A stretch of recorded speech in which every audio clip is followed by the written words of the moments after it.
गुप्त पापों के प्रायश्चित का वर्णन। पुष्कर कहते हैं, अब मैं गुप्त पापों के प्रायश्चितों का वर्णन करता हूँ जो परम शुद्धिप्रद हैं। 1 मास तक पुरुष सूक्त का जप पापों का नाश करने वाला है। अघमर्षण मंत्र का 3 बार जप करने से मनुष्य सभी प्रकार के पापों से मुक्त हो जाता है। वेद मंत्र, वायु सूक्त और यम सूक्त के जप एवं गायत्री का जप करने से मनुष्य अपने सब पापों को नष्ट कर डालता है। समस्त कृच्छ्रों में मुंडन, स्नान, हवन और श्री हरि का पूजन विहित है। कृच्छ व्रत करने वाला दिन में खड़ा रहे और रात में बैठा रहे, इसे वीरासन कहा गया है। इससे मनुष्य निष्पाप हो जाता है। 1 महीने तक प्रतिदिन 8 ग्रास भोजन करे, इसे यति चांद्रायन कहते हैं। 1 मास तक नित्य प्रातःकाल 4 ग्रास और सायंकाल 4 ग्रास भोजन करने से शिशु चांद्रायन होता है।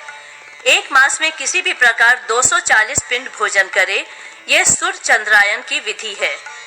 3 दिन गरम जल, 3 दिन गरम दूध, 3 दिन गरम घी और 3 दिन वायु पीकर रहे तो इसे तप्त कृच्छ कहा गया है।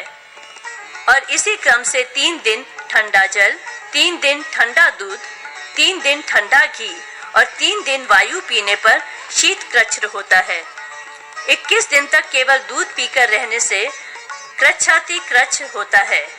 1 दिन गोमूत्र, गोबर, दूध, दही, घी और कुश जल का भक्षण करके रहे तथा 1 दिन उपवास करे, इसे कृच्छ सांतपन व्रत माना गया है। सांतपन कृच्छ की वस्तुओं को 1-1 दिन के क्रम से लेने पर महासांतपन व्रत माना जाता है। इन्हीं वस्तुओं को 3-3 दिन के क्रम से ग्रहण करने पर अति सांतपन माना जाता है। 12 दिन निराहार रहने से पराग कृच्छ होता है। 3 दिन प्रातःकाल, 3 दिन सायंकाल और 3 दिन बिना मांगे मिली हुई वस्तु का भोजन करें और अंत में 3 दिन उपवास रखें, इसे प्राजापत्य व्रत कहा गया है। इसी के एक चरण का अनुष्ठान कृच्छपात कहलाता है। 1 मास तक फल खाकर रहने से फल कृच्छ और बेल खाकर रहने से श्री कृच्छ होता है।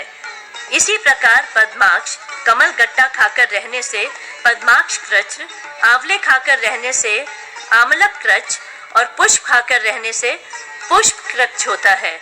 पूर्वोक्त क्रम से केवल पत्ते खाकर रहने से पत्र कृच्छ, जल पीकर रहने से जल कृच्छ, केवल मूल का भोजन करने से मूल कृच्छ और दधि, दुग्ध अथवा तक्र पर निर्भर रहने से क्रमशः दधि कृच्छ, दुग्ध कृच्छ और तक्र कृच्छ होते हैं। 1 मास तक अंजलि भर अन्न के भोजन से वायव्य कृच्छ होता है। 12 दिन केवल तिल का भोजन करके रहने से आग्नेय कृच्छ माना जाता है, जो दुखों का विनाश करने वाला है। 1 पक्ष तक 1 पसर लाज, खील का भोजन करें। चतुर्दशी एवं पंचदशी, अमावस्या एवं पूर्णिमा को उपवास रखें। फिर पंचगव्य पान करके हविष्यान्न का भोजन करें। यह ब्रह्मकूर्च व्रत होता है। इस व्रत को 1 मास में 2 बार करने से मनुष्य समस्त पापों से मुक्त हो जाता है। जो मनुष्य धन, पुष्टि, स्वर्ग एवं पाप नाश की कामना से देवताओं का आराधन और कृच्छ व्रत करता है, वह सब कुछ प्राप्त कर लेता है। समस्त पाप नाशक स्तोत्र। पुष्कर कहते हैं, जब मनुष्यों का चित्त पर स्त्री गमन, पर स्वापहरण एवं जीव हिंसा आदि पापों में प्रवृत्त होता है तो स्तुति करने से उसका प्रायश्चित होता है।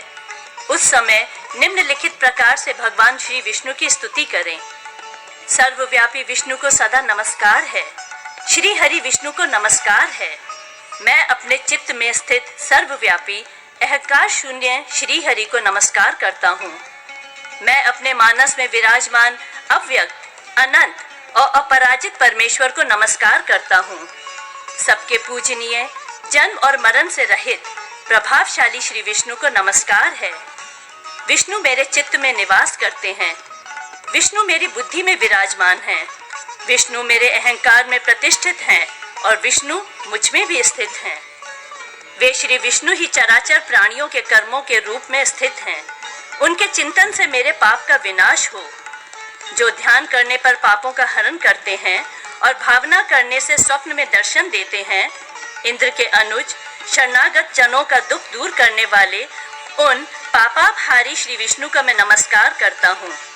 मैं इस निराधार जगत में अज्ञान अंधकार में डूबते हुए को हाथ का सहारा देने वाले परात्पर स्वरूप श्री विष्णु के सम्मुख प्रणत होता हूँ।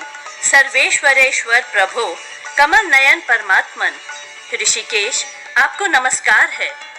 इंद्रियों के स्वामी श्री विष्णु, आपको नमस्कार है। नरसिंह, अनंत स्वरूप गोविंद, समस्त भूत प्राणियों की सृष्टि करने वाले केशव, मेरे द्वारा जो दुर्वचन कहा गया हो अथवा पाप पूर्ण चिंतन किया गया हो, मेरे उस पाप का प्रशमन कीजिए, आपको नमस्कार है।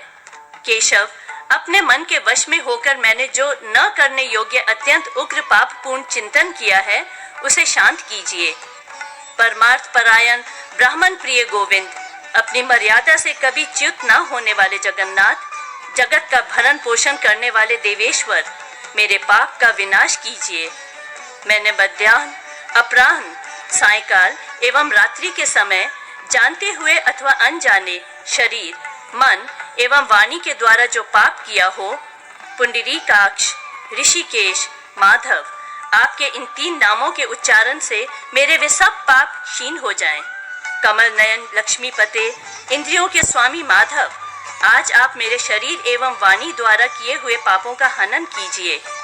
आज मैंने खाते, सोते, खड़े, चलते अथवा जागते हुए मन, वाणी और शरीर से जो भी नीच योनि एवं नरक की प्राप्ति कराने वाले सूक्ष्म अथवा स्थूल पाप किया हो, भगवान वासुदेव के नामोच्चारण से वे सब विनष्ट हो जाएं। जो पर ब्रह्म, परम धाम और परम पवित्र हैं, उन श्री विष्णु के संकीर्तन से मेरे पाप लुप्त हो जाएं, जिसको प्राप्त होकर ज्ञानी जन पुनः लौटकर नहीं आते। जो गंध, स्पर्श आदि तन मात्राओं से रहित हैं, श्री विष्णु का वह परम पद मेरे पापों का शमन करे। जो मनुष्य पापों का विनाश करने वाले इस स्तोत्र का पठन अथवा श्रवण करता है, वे शरीर, मन और वाणी जनित समस्त पापों से छूट जाता है एवं समस्त पाप ग्रहों से मुक्त होकर विष्णु के परम पद को प्राप्त होता है। इसलिए किसी भी पाप के हो जाने पर इस स्तोत्र का जप करें। यह स्तोत्र पाप समूहों के प्रायश्चित के समान है। कृच्छ्र आदि व्रत करने वाले के लिए भी ये श्रेष्ठ है। स्तोत्र जप और व्रत स्वरूप प्रायश्चित से संपूर्ण पाप नष्ट हो जाते हैं। इसलिए भोग और मोक्ष की सिद्धि के लिए इनका अनुष्ठान करना चाहिए। अनेक विध प्रायश्चितों का वर्णन। अग्निदेव कहते हैं, वशिष्ठ, अब मैं ब्रह्मा के द्वारा वर्णित पापों का नाश करने वाले प्रायश्चित बतलाता हूँ। जिससे प्राणों का शरीर से वियोग हो जाए, उस कार्य को हनन कहते हैं। जो राग, द्वेष अथवा प्रमादवश दूसरे के द्वारा या स्वयं ब्राह्मण का वध करता है, वह ब्रह्मघाती होता है। यदि एक कार्य में तत्पर बहुत से शस्त्रधारी मनुष्यों में कोई एक ब्राह्मण का वध करता है, तो वे सब के सब घातक माने जाते हैं। ब्राह्मण किसी के द्वारा निंदित होने पर, मारा जाने पर या बंधन से पीड़ित होने पर जिसके उद्देश्य से प्राणों का परित्याग कर देता है, उसे ब्रह्म हत्यारा माना गया है। औषधोपचार आदि उपकार करने पर किसी की मृत्यु हो जाए तो उसे पाप नहीं होता। पुत्र, शिष्य अथवा पत्नी को दंड देने पर उनकी मृत्यु हो जाए, उस दशा में भी दोष नहीं होता। जिन पापों से मुक्त होने का उपाय नहीं बतलाया गया है, देश, काल, अवस्था, शक्ति और पाप का विचार करके यत्न पूर्वक प्रायश्चित की व्यवस्था देनी चाहिए। गौ अथवा ब्राह्मण के लिए तत्काल अपने प्राणों का परित्याग कर दें अथवा अग्नि में अपने शरीर की आहुति दे डाले तो मनुष्य ब्रह्म हत्या के पाप से मुक्त हो जाता है। ब्रह्म हत्यारा मृतक के सिर का कपाल और ध्वज लेकर भिक्षान का भोजन करता हुआ, मैंने ब्राह्मण का वध किया है, इस प्रकार अपने पाप कर्म को प्रकाशित करे। वह 12 वर्ष तक नियमित भोजन करके शुद्ध होता है अथवा शुद्धि के लिए प्रयत्न करने वाला ब्रह्मघाती मनुष्य 6 वर्षों में ही पवित्र हो जाता है। अज्ञानवश पाप कर्म करने वालों की अपेक्षा जानबूझकर पाप करने वाले के लिए दुगना प्रायश्चित विहित है। ब्राह्मण के वध में प्रवृत्त होने पर 3 वर्ष तक प्रायश्चित करें। ब्रह्मघाती क्षत्रिय को दुगना तथा वैश्य एवं शूद्र को 6 गुना प्रायश्चित करना चाहिए। अन्य पापों का ब्राह्मण को संपूर्ण, क्षत्रिय को 3 चरण, वैश्य को आधा और शूद्र, वृद्ध, स्त्री, बालक एवं रोगी को 1 चरण प्रायश्चित करना चाहिए।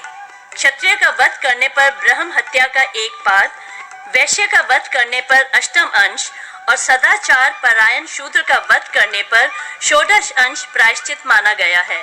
सदाचारिणी स्त्री की हत्या करके शूद्र हत्या का प्रायश्चित करें। गो हत्यारा संयंचित होकर 1 मास तक गौशाला में शयन करे, गौओं का अनुगमन करे और पंचगव्य पीकर रहे। फिर गोदान करने से वह शुद्ध हो जाता है। कृच्छ्र अथवा अति कृच्छ्र कोई भी व्रत हो, क्षत्रियों को उसके 3 चरणों का अनुष्ठान करना चाहिए। अत्यंत बूढ़ी, अत्यंत कृश, बहुत छोटी उम्र वाली अथवा रोगिणी स्त्री की हत्या करके द्विज पूर्वोक्त विधि के अनुसार ब्रह्म हत्या का आधा प्रायश्चित करें। फिर ब्राह्मणों को भोजन कराए और यथाशक्ति तिल एवं सुवर्ण का दान करे। मुक्के या थप्पड़ के प्रहार से, सींग तोड़ने से और लाठी आदि के मारने पर यदि गौ मर जाए तो उसे गौवध कहा जाता है। मारने, बांधने, गाड़ी आदि में जोतने, रोकने अथवा रस्सी का फंदा लगाने से गौ की मृत्यु हो जाए तो 3 चरण प्रायश्चित करें।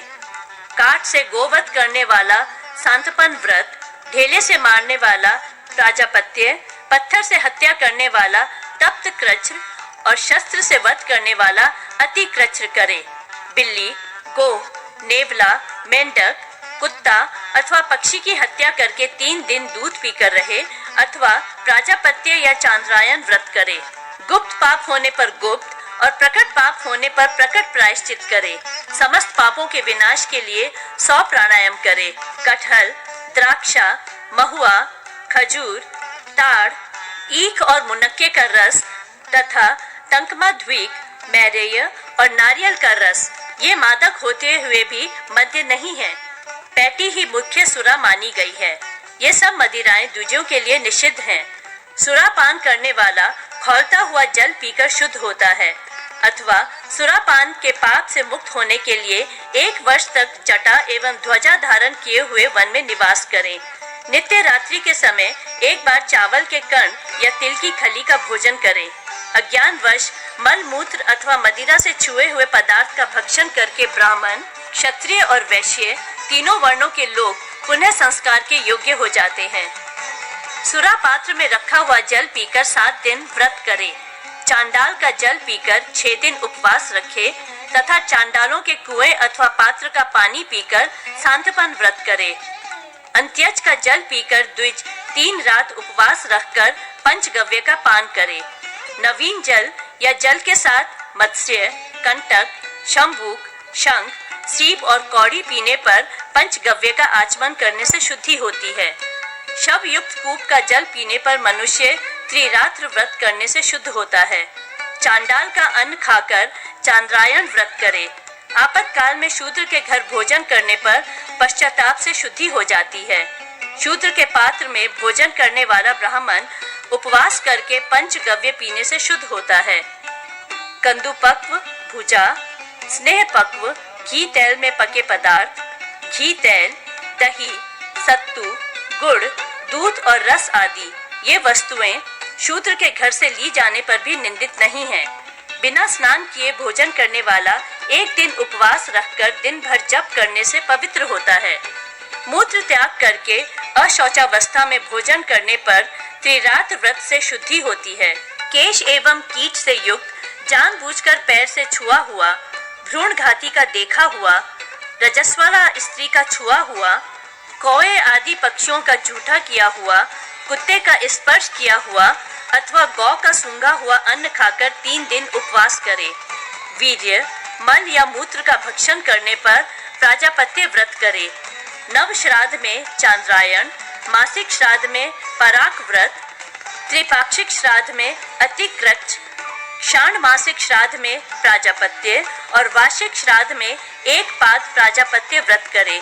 पहले और दूसरे दोनों दिन वार्षिक श्राद्ध हो तो दूसरे वार्षिक श्राद्ध में 1 दिन का उपवास करे। निषिद्ध वस्तु का भक्षण करने पर उपवास करके प्रायश्चित करे।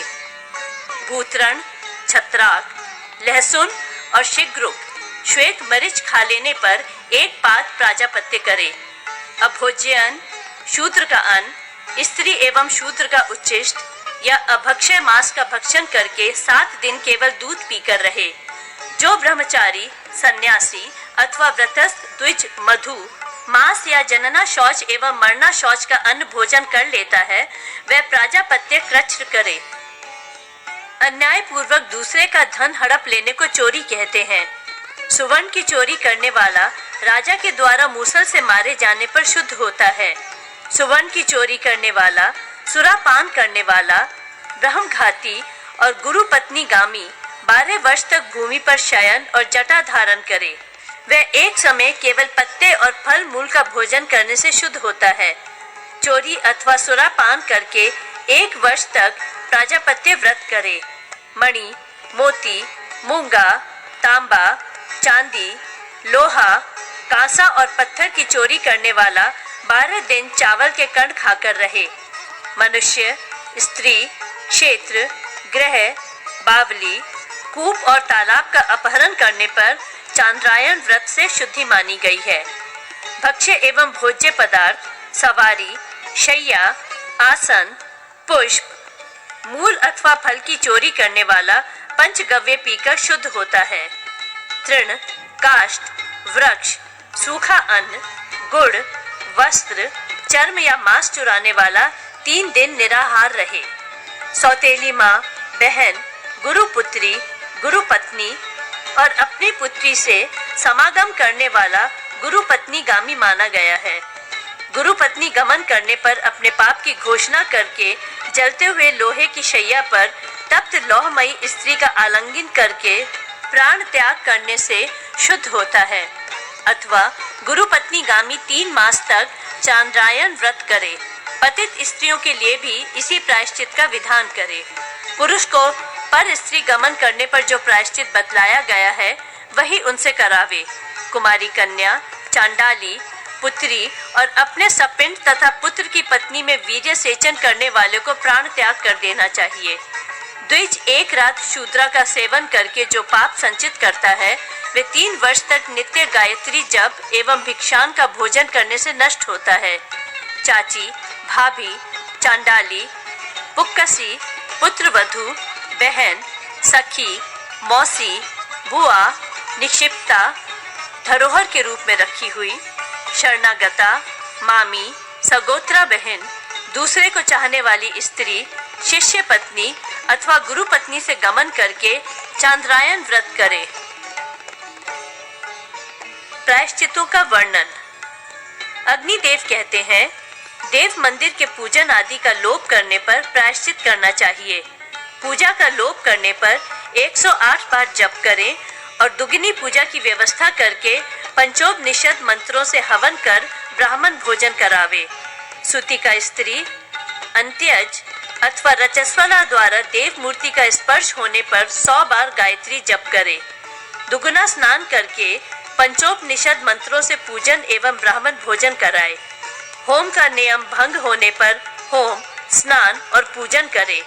होम द्रव्य को चूहे आदि खा लें या वे कीट युक्त हो जाए तो उतना अंश छोड़कर तथा शेष द्रव्य का जल से प्रोक्षण करके देवताओं का पूजन करे।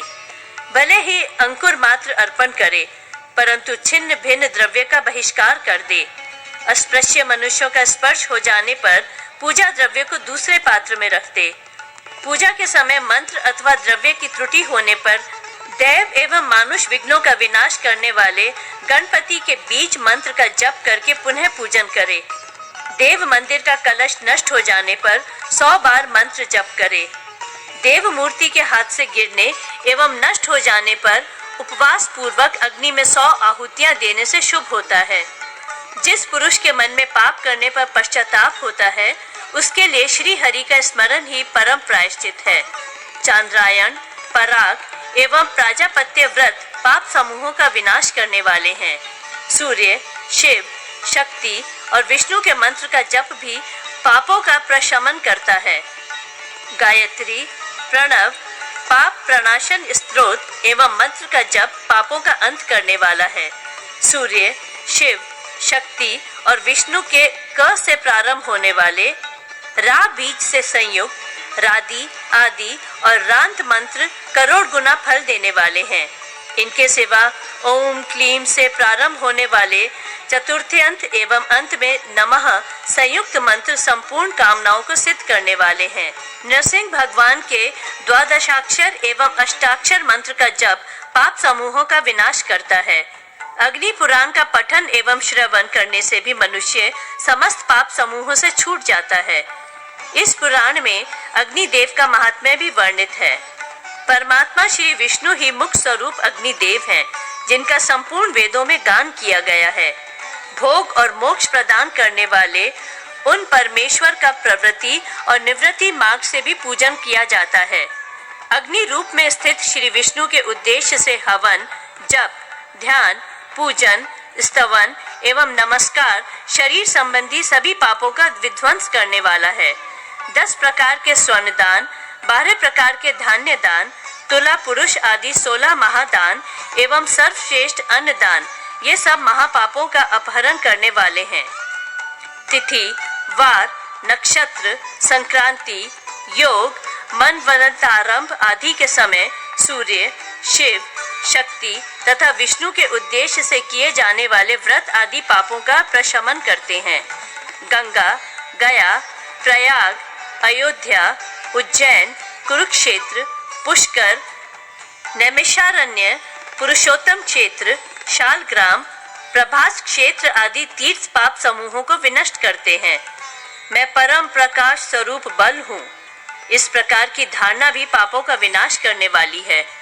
ब्रह्म पुराण, अग्नि पुराण, ब्रह्मा, विष्णु, महेश, भगवान के अवतार, समस्त देवताओं की प्रतिमा प्रतिष्ठा एवं पूजन, ज्योतिष, पुराण, स्मृतियाँ, तप, व्रत, अर्थशास्त्र, सृष्टि के आदि तत्व, आयुर्वेद, धनुर्वेद, शिक्षा, छंद शास्त्र, व्याकरण, निरुक्त, कोश, कल्प, न्याय, मीमांसा शास्त्र एवं अन्य सब कुछ भी भगवान श्री विष्णु की विभूतियां हैं।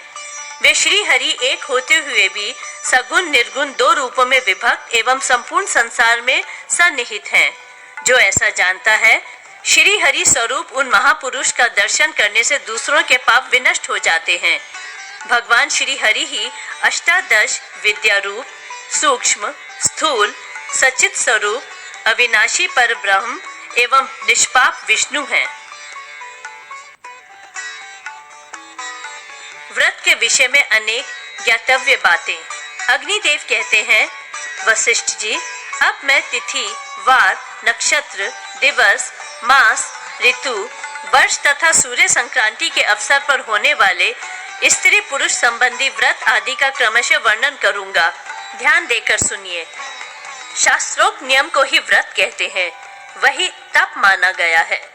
दम, इंद्रिय संयम और शम, मनोनिग्रह आदि विशेष नियम भी व्रत के ही अंग है।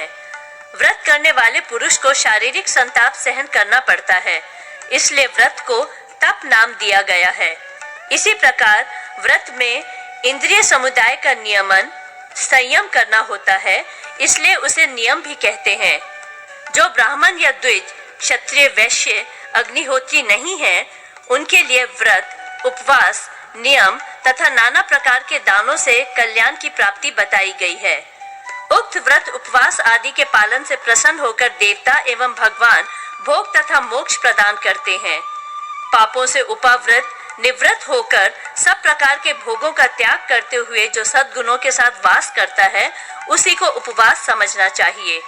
उपवास करने वाले पुरुष को कांसे के बर्तन, मांस, मसूर, चना, कोदो, साग, मधु, पराय अन्न तथा स्त्री संभोग का त्याग करना चाहिए।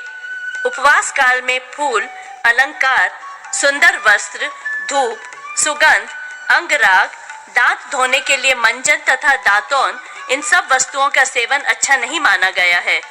प्रातःकाल जल से मुंह धो कुल्ला करके पंचगव्य लेकर व्रत प्रारंभ कर देना चाहिए। अनेक बार जल पीने, पान खाने, दिन में सोने तथा मैथुन करने से उपवास व्रत दूषित हो जाता है।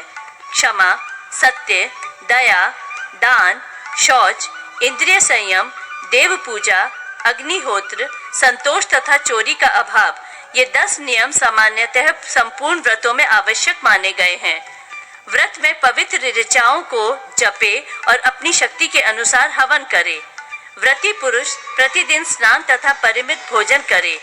गुरु, देवता तथा ब्राह्मणों का पूजन किया करे। क्षार, शहद, नमक, शराब और मांस को त्याग दे। तिल, मूंग आदि के अतिरिक्त धान्य भी त्याज्य हैं।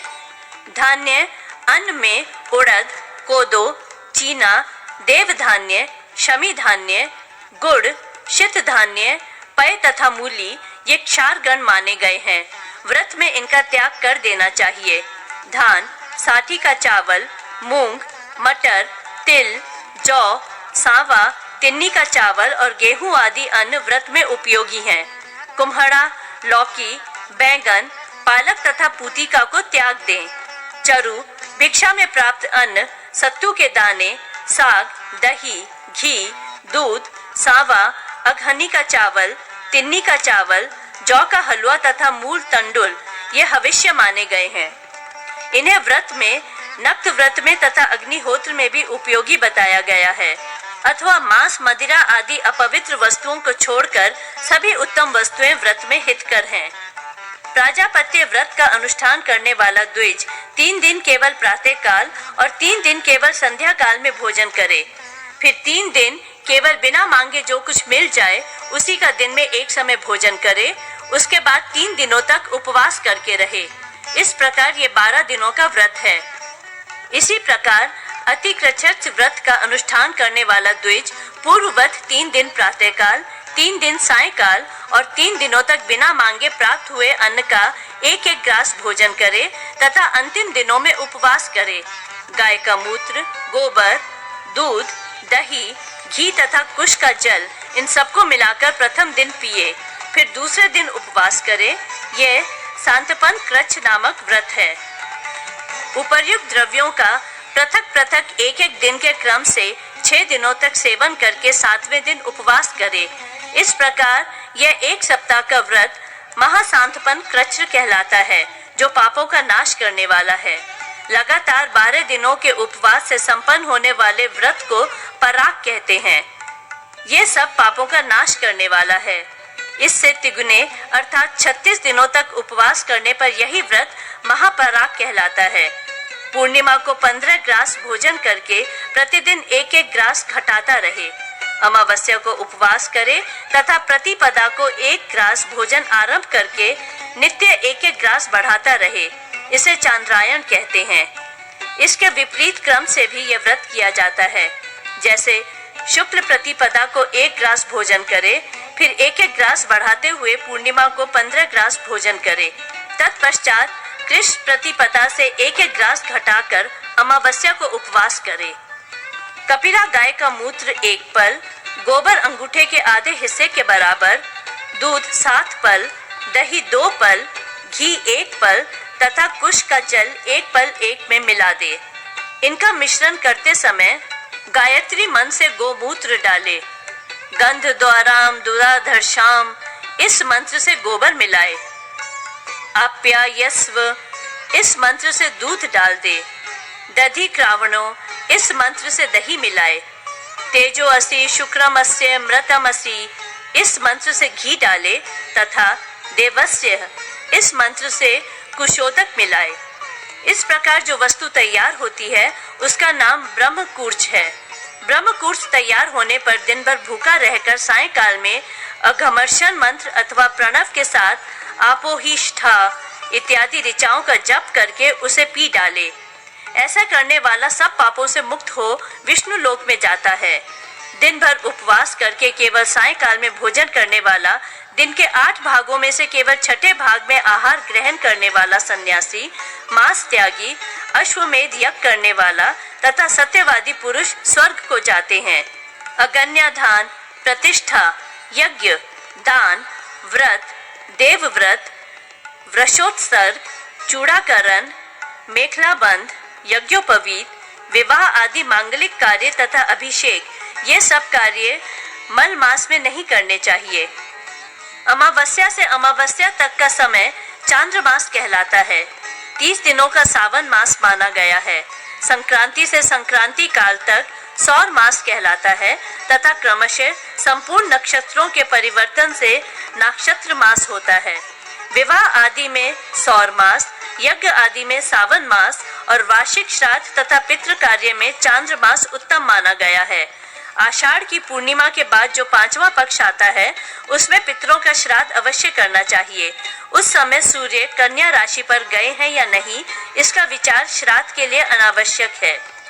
मासिक तथा वार्षिक व्रत में जब कोई तिथि 2 दिन की हो जाए तो उसमें दूसरे दिन वाली तिथि उत्तम जाननी चाहिए और पहली को मलिन। नक्षत्र व्रत में उसी नक्षत्र को उपवास करना चाहिए जिसमें सूर्य अस्त होते हों। दिवस व्रत में दिन व्यापिनी तथा नक्त व्रत में रात्रि व्यापिनी तिथियां पुण्य एवं शुभ मानी गई हैं। द्वितीया के साथ तृतीया का, चतुर्थी पंचमी का, षष्ठी के साथ सप्तमी का, अष्टमी नवमी का, एकादशी के साथ द्वादशी का, चतुर्दशी के साथ पूर्णिमा का तथा अमावस्या के साथ प्रतिपदा का वेद उत्तम है। इसी प्रकार षष्ठी, सप्तमी आदि में भी समझना चाहिए। इन तिथियों का मेल महान फल देने वाला है। इसके विपरीत अर्थात प्रतिपदा से द्वितीया का, तृतीया से चतुर्थी आदि का जो युग्म भाव है वह बड़ा भयानक होता है। वह पहले के किए हुए समस्त पुण्य को नष्ट कर देता है। राजा, मंत्री तथा व्रतधारी पुरुषों के लिए विवाह में, उपद्रव आदि में, दुर्गम स्थानों में, संकट के समय तथा युद्ध के अवसर पर तत्काल शुद्धि बताई गई है। जिसने दीर्घ काल में समाप्त होने वाले व्रत को आरंभ किया है, वह स्त्री यदि बीच में रजस्वला हो जाए तो वह रज उसके व्रत में बाधक नहीं होता। गर्भवती स्त्री, प्रसव गृह में पड़ी हुई स्त्री अथवा रजस्वला कन्या जब अशुद्ध होकर व्रत करने योग्य न रह जाए तो सदा दूसरे से उस शुभ कार्य का संपादन कराए। यदि क्रोध से, प्रमाद से अथवा लोभ से व्रत भंग हो जाए तो 3 दिनों तक भोजन न करें अथवा मूंड मुड़ा लें। यदि व्रत करने में असमर्थता हो तो पत्नी या पुत्र से उस व्रत को करावें। आरंभ किए हुए व्रत का पालन जनना शौच तथा मरना शौच में भी करना चाहिए। केवल पूजन का कार्य बंद कर देना चाहिए। यदि व्रती पुरुष उपवास के कारण मूर्छित हो जाए तो गुरु दूध पिलाकर या और किसी उत्तम उपाय से उसे होश में लाए। जल, फल, मूल, दूध, हविष्य, घी, ब्राह्मण की इच्छा पूर्ति, गुरु का वचन तथा औषध, ये 8 व्रत के नाशक नहीं हैं। व्रती मनुष्य व्रत के स्वामी देवता से इस प्रकार प्रार्थना करे। व्रतपते, मैं कीर्ति, संतान, विद्या आदि, सौभाग्य, आरोग्य, अभिवृद्धि, निर्मलता तथा भोग एवं मोक्ष के लिए इस व्रत का अनुष्ठान करता हूँ। यह श्रेष्ठ व्रत मैंने आपके समक्ष ग्रहण किया है। जगतपते, आपके प्रसाद से इसमें निर्विघ्न सिद्धि प्राप्त हो। संतों के पालक, इस श्रेष्ठ व्रत को ग्रहण करने के पश्चात यदि इसकी पूर्ति हुए बिना ही मेरी मृत्यु हो जाए तो भी आपके प्रसन्न होने से वे अवश्य ही पूर्ण हो जाए। केशव, आप व्रत स्वरूप हैं, संसार की उत्पत्ति के स्थान एवं जगत को कल्याण प्रदान करने वाले हैं। मैं संपूर्ण मनोरथों की सिद्धि के लिए इस मंडल में आपका आवाहन करता हूँ। आप मेरे समीप उपस्थित हों। मन के द्वारा प्रस्तुत किए हुए पंचगव्य, पंचामृत तथा उत्तम जल के द्वारा मैं भक्ति पूर्वक आपको स्नान कराता हूँ। आप मेरे पापों के नाशक हों। अर्घ्यपते, गंध, पुष्प और जल से युक्त उत्तम अर्घ्य एवं पाद्य ग्रहण कीजिए। आचमन कीजिए तथा मुझे सदा अर्घ सम्मान पाने के योग्य बनाइए। वस्त्रपते, व्रतों के स्वामी, ये पवित्र वस्त्र ग्रहण कीजिए और मुझे सदा सुंदर वस्त्र एवं आभूषणों आदि से आच्छादित किए रहिए। गंध स्वरूप परमात्मन, ये परम निर्मल उत्तम सुगंध से युक्त चंदन लीजिए तथा मुझे पाप की दुर्गंध से रहित और पुण्य की सुगंध से युक्त कीजिए। भगवान, ये पुष्प लीजिए और मुझे सदा फल फूल आदि से परिपूर्ण बनाइए। ये फूल की निर्मल सुगंध आयु तथा आरोग्य की वृद्धि करने वाली हो। संतों के स्वामी, गुग्गुल और घी मिलाए हुए इस दशांग धूप को ग्रहण कीजिए। धूप द्वारा पूजित परमेश्वर, आप मुझे उत्तम धूप की सुगंध से संपन्न कीजिए। दीप स्वरूप देव, सबको प्रकाशित करने वाले इस प्रकाश पूर्ण दीप को, जिसकी शिखा ऊपर की ओर उठ रही है, ग्रहण कीजिए और मुझे भी प्रकाश युक्त एवं ऊर्ध्व गति, उन्नतिशील एवं ऊपर के लोकों में जाने वाला बनाइए। अन्न आदि उत्तम वस्तुओं के अधीश्वर, इस अन्न आदि नैवेद्य को ग्रहण कीजिए और मुझे ऐसा बनाइए जिससे मैं अन्न आदि वैभव से संपन्न, अन्नदाता एवं सर्वस्व दान करने वाला हो सकूं। प्रभु, व्रत के द्वारा आराध्य देव, मैंने मंत्र, विधि तथा भक्ति के बिना ही जो आपका पूजन किया है वह आपकी कृपा से परिपूर्ण सफल हो जाए। आप मुझे धर्म, धन, सौभाग्य, गुण, संतति, कीर्ति, विद्या, आयु, स्वर्ग एवं मोक्ष प्रदान करें। व्रतपते प्रभु, आप इस समय मेरे द्वारा की हुई इस पूजा को स्वीकार करके पुनः यहाँ पधारने और वरदान देने के लिए अपने स्थान को जाएं। सब प्रकार के व्रतों में व्रतधारी पुरुष को उचित है कि वे स्नान करके व्रत संबंधी देवता की स्वर्णमयी प्रतिमा का यथाशक्ति पूजन करे तथा रात को भूमि पर सोए। व्रत के अंत में जप, होम और दान सामान्य कर्तव्य है। साथ ही अपनी शक्ति के अनुसार 24, 12, 5, 3 अथवा 1 ब्राह्मण की एवं गुरुजनों की पूजा करके उन्हें भोजन करावे और यथाशक्ति सबको पृथक पृथक गौ, सुवर्ण आदि, खड़ाऊ, जूता, जल पात्र, अन्न पात्र, मृतिका, छत्र, आसन, शैया, 2 वस्त्र और कलश आदि वस्तुएं दक्षिणा में दे। इस प्रकार यहाँ व्रत की परिभाषा बताई गई है। प्रतिपदा तिथि के व्रत। अग्निदेव कहते हैं, अब मैं आपसे प्रतिपद आदि तिथियों के व्रतों का वर्णन करूंगा जो संपूर्ण मनोरथों को देने वाले हैं। कार्तिक, आश्विन और चैत्र मास में कृष्ण पक्ष की प्रतिपद ब्रह्मा जी की तिथि है। पूर्णिमा को उपवास करके प्रतिपद को ब्रह्मा जी का पूजन करें। पूजा ओम तत्सत ब्रह्मणे नमः इस मंत्र से अथवा गायत्री मंत्र से करनी चाहिए। यह व्रत 1 वर्ष तक करें। ब्रह्मा जी के सुवर्णमय विग्रह का पूजन करें, जिसके दाहिने हाथों में स्फटिकाक्ष की माला और श्रुवा हो तथा बाएं हाथों में श्रुक एवं कमंडलू हो। साथ ही लंबी दाढ़ी और सिर पर जटा भी हो। यथाशक्ति दूध चढ़ावे और मन में यह उद्देश्य रखे कि ब्रह्मा जी मुझ पर प्रसन्न हो। यूं करने वाला मनुष्य निष्पाप होकर स्वर्ग में उत्तम भोग भोगता है और पृथ्वी पर धनवान ब्राह्मण के रूप में जन्म लेता है। अब मैं धन्य व्रत का वर्णन करता हूँ। इसका अनुष्ठान करने से अधन्य भी धन्य हो जाता है। पहले मार्गशीर्ष मास की प्रतिपद को उपवास करके रात में अग्नये नमः इस मंत्र से होम और अग्नि की पूजा करें। इसी प्रकार 1 वर्ष तक प्रत्येक मास की प्रतिपद को अग्नि की आराधना करने से मनुष्य सब सुखों का भागी होता है। प्रत्येक प्रतिपदा को 1 भुक्त दिन में 1 समय भोजन करके रहे। साल भर में व्रत की समाप्ति होने पर ब्राह्मण कपिला गौ दान करे। ऐसा करने वाला मनुष्य वैश्वानर पद को प्राप्त होता है। यह शिखी व्रत कहलाता है। द्वितीया तिथि के व्रत। अग्निदेव कहते हैं, अब मैं द्वितीया के व्रतों का वर्णन करूंगा जो भोग और मोक्ष आदि देने वाले हैं। प्रत्येक मास की द्वितीया को फूल खाकर रहें और दोनों अश्विनी कुमार नामक देवताओं की पूजा करें। 1 वर्ष तक इस व्रत के अनुष्ठान से सुंदर स्वरूप एवं सौभाग्य की प्राप्ति होती है और अंत में व्रती पुरुष स्वर्ग लोक का भागी होता है। कार्तिक में शुक्ल पक्ष की द्वितीया को यम की पूजा करें। फिर 1 वर्ष तक प्रत्येक शुक्ल द्वितीया को उपवास पूर्वक व्रत रखें। ऐसा करने वाला पुरुष स्वर्ग में जाता है, नरक में नहीं पड़ता।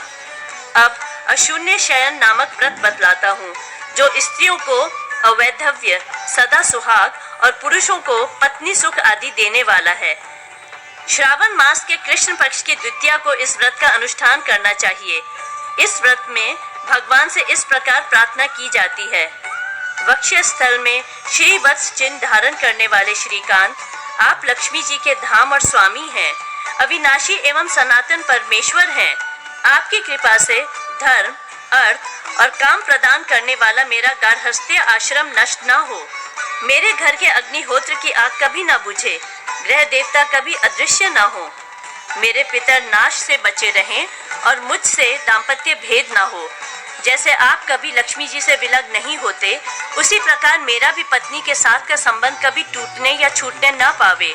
वरदानी प्रभु, जैसे आपकी शैया कभी लक्ष्मी जी से सुनी नहीं होती, मधुसूदन, उसी प्रकार मेरी शैया भी पत्नी से सूनी न हो। इस प्रकार व्रत आरंभ करके 1 वर्ष तक प्रति मास की द्वितीया को श्री लक्ष्मी और विष्णु का विधिवत पूजन करें। शैया और फल का दान भी करें। साथ ही प्रत्येक मास में उसी तिथि को चंद्रमा के लिए मंत्रोच्चारण पूर्वक अर्घ्य दें। अर्घ्य का मंत्र: भगवान चंद्रदेव, आप गगन प्रांगण के दीपक हैं। क्षीर सागर के मंथन से आपका आविर्भाव हुआ है। आप अपनी प्रभा से संपूर्ण दिग्मंडल को प्रकाशित करते हैं। भगवती लक्ष्मी के छोटे भाई, आपको नमस्कार है। तत्पश्चात ओम श्रम श्रीधराय नमः इस मंत्र से सोम स्वरूप श्री हरि का पूजन करें। घन टन हन सन श्रीय नमः इस मंत्र से लक्ष्मी जी की तथा 10 रूप महात्मने नमः इस मंत्र से श्री विष्णु की पूजा करें। रात में घी से हवन करके ब्राह्मण को शैया दान करें। उसके साथ दीप, अन्न से भरे हुए पात्र, छाता, जूता, आसन, जल से भरा कलश, श्री हरि की प्रतिमा तथा पात्र भी ब्राह्मण को दे। जो इस प्रकार उक्त व्रत का पालन करता है वह भोग और मोक्ष का भागी होता है। अब कांति व्रत का वर्णन करता हूँ। इसका प्रारंभ कार्तिक शुक्ला द्वितीया को करना चाहिए। दिन में उपवास और रात में भोजन करें। इसमें बलराम तथा भगवान श्री कृष्ण का पूजन करें। 1 वर्ष तक ऐसा करने से व्रती पुरुष कांति, आयु और आरोग्य आदि प्राप्त करता है। अब मैं विष्णु व्रत का वर्णन करूंगा जो मनोवांछित फल को देने वाला है। पौष मास के शुक्ल पक्ष की द्वितीया से आरंभ करके लगातार 4 दिनों तक इस व्रत का अनुष्ठान किया जाता है। पहले दिन सरसों मिश्रित जल से स्नान का विधान है।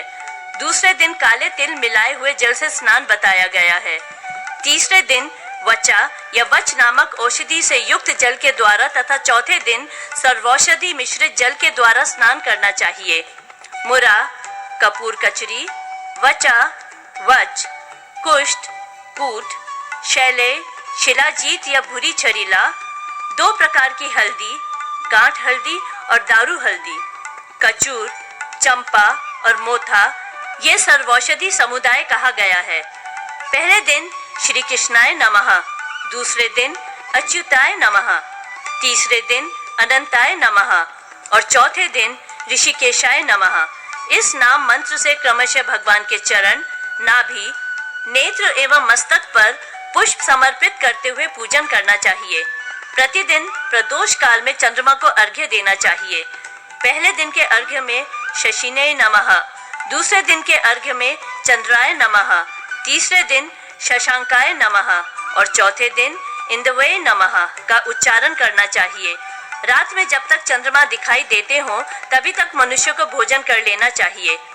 व्रती पुरुष 6 मास या 1 साल तक इस व्रत का पालन करके संपूर्ण मनोवांछित फल को प्राप्त कर लेता है।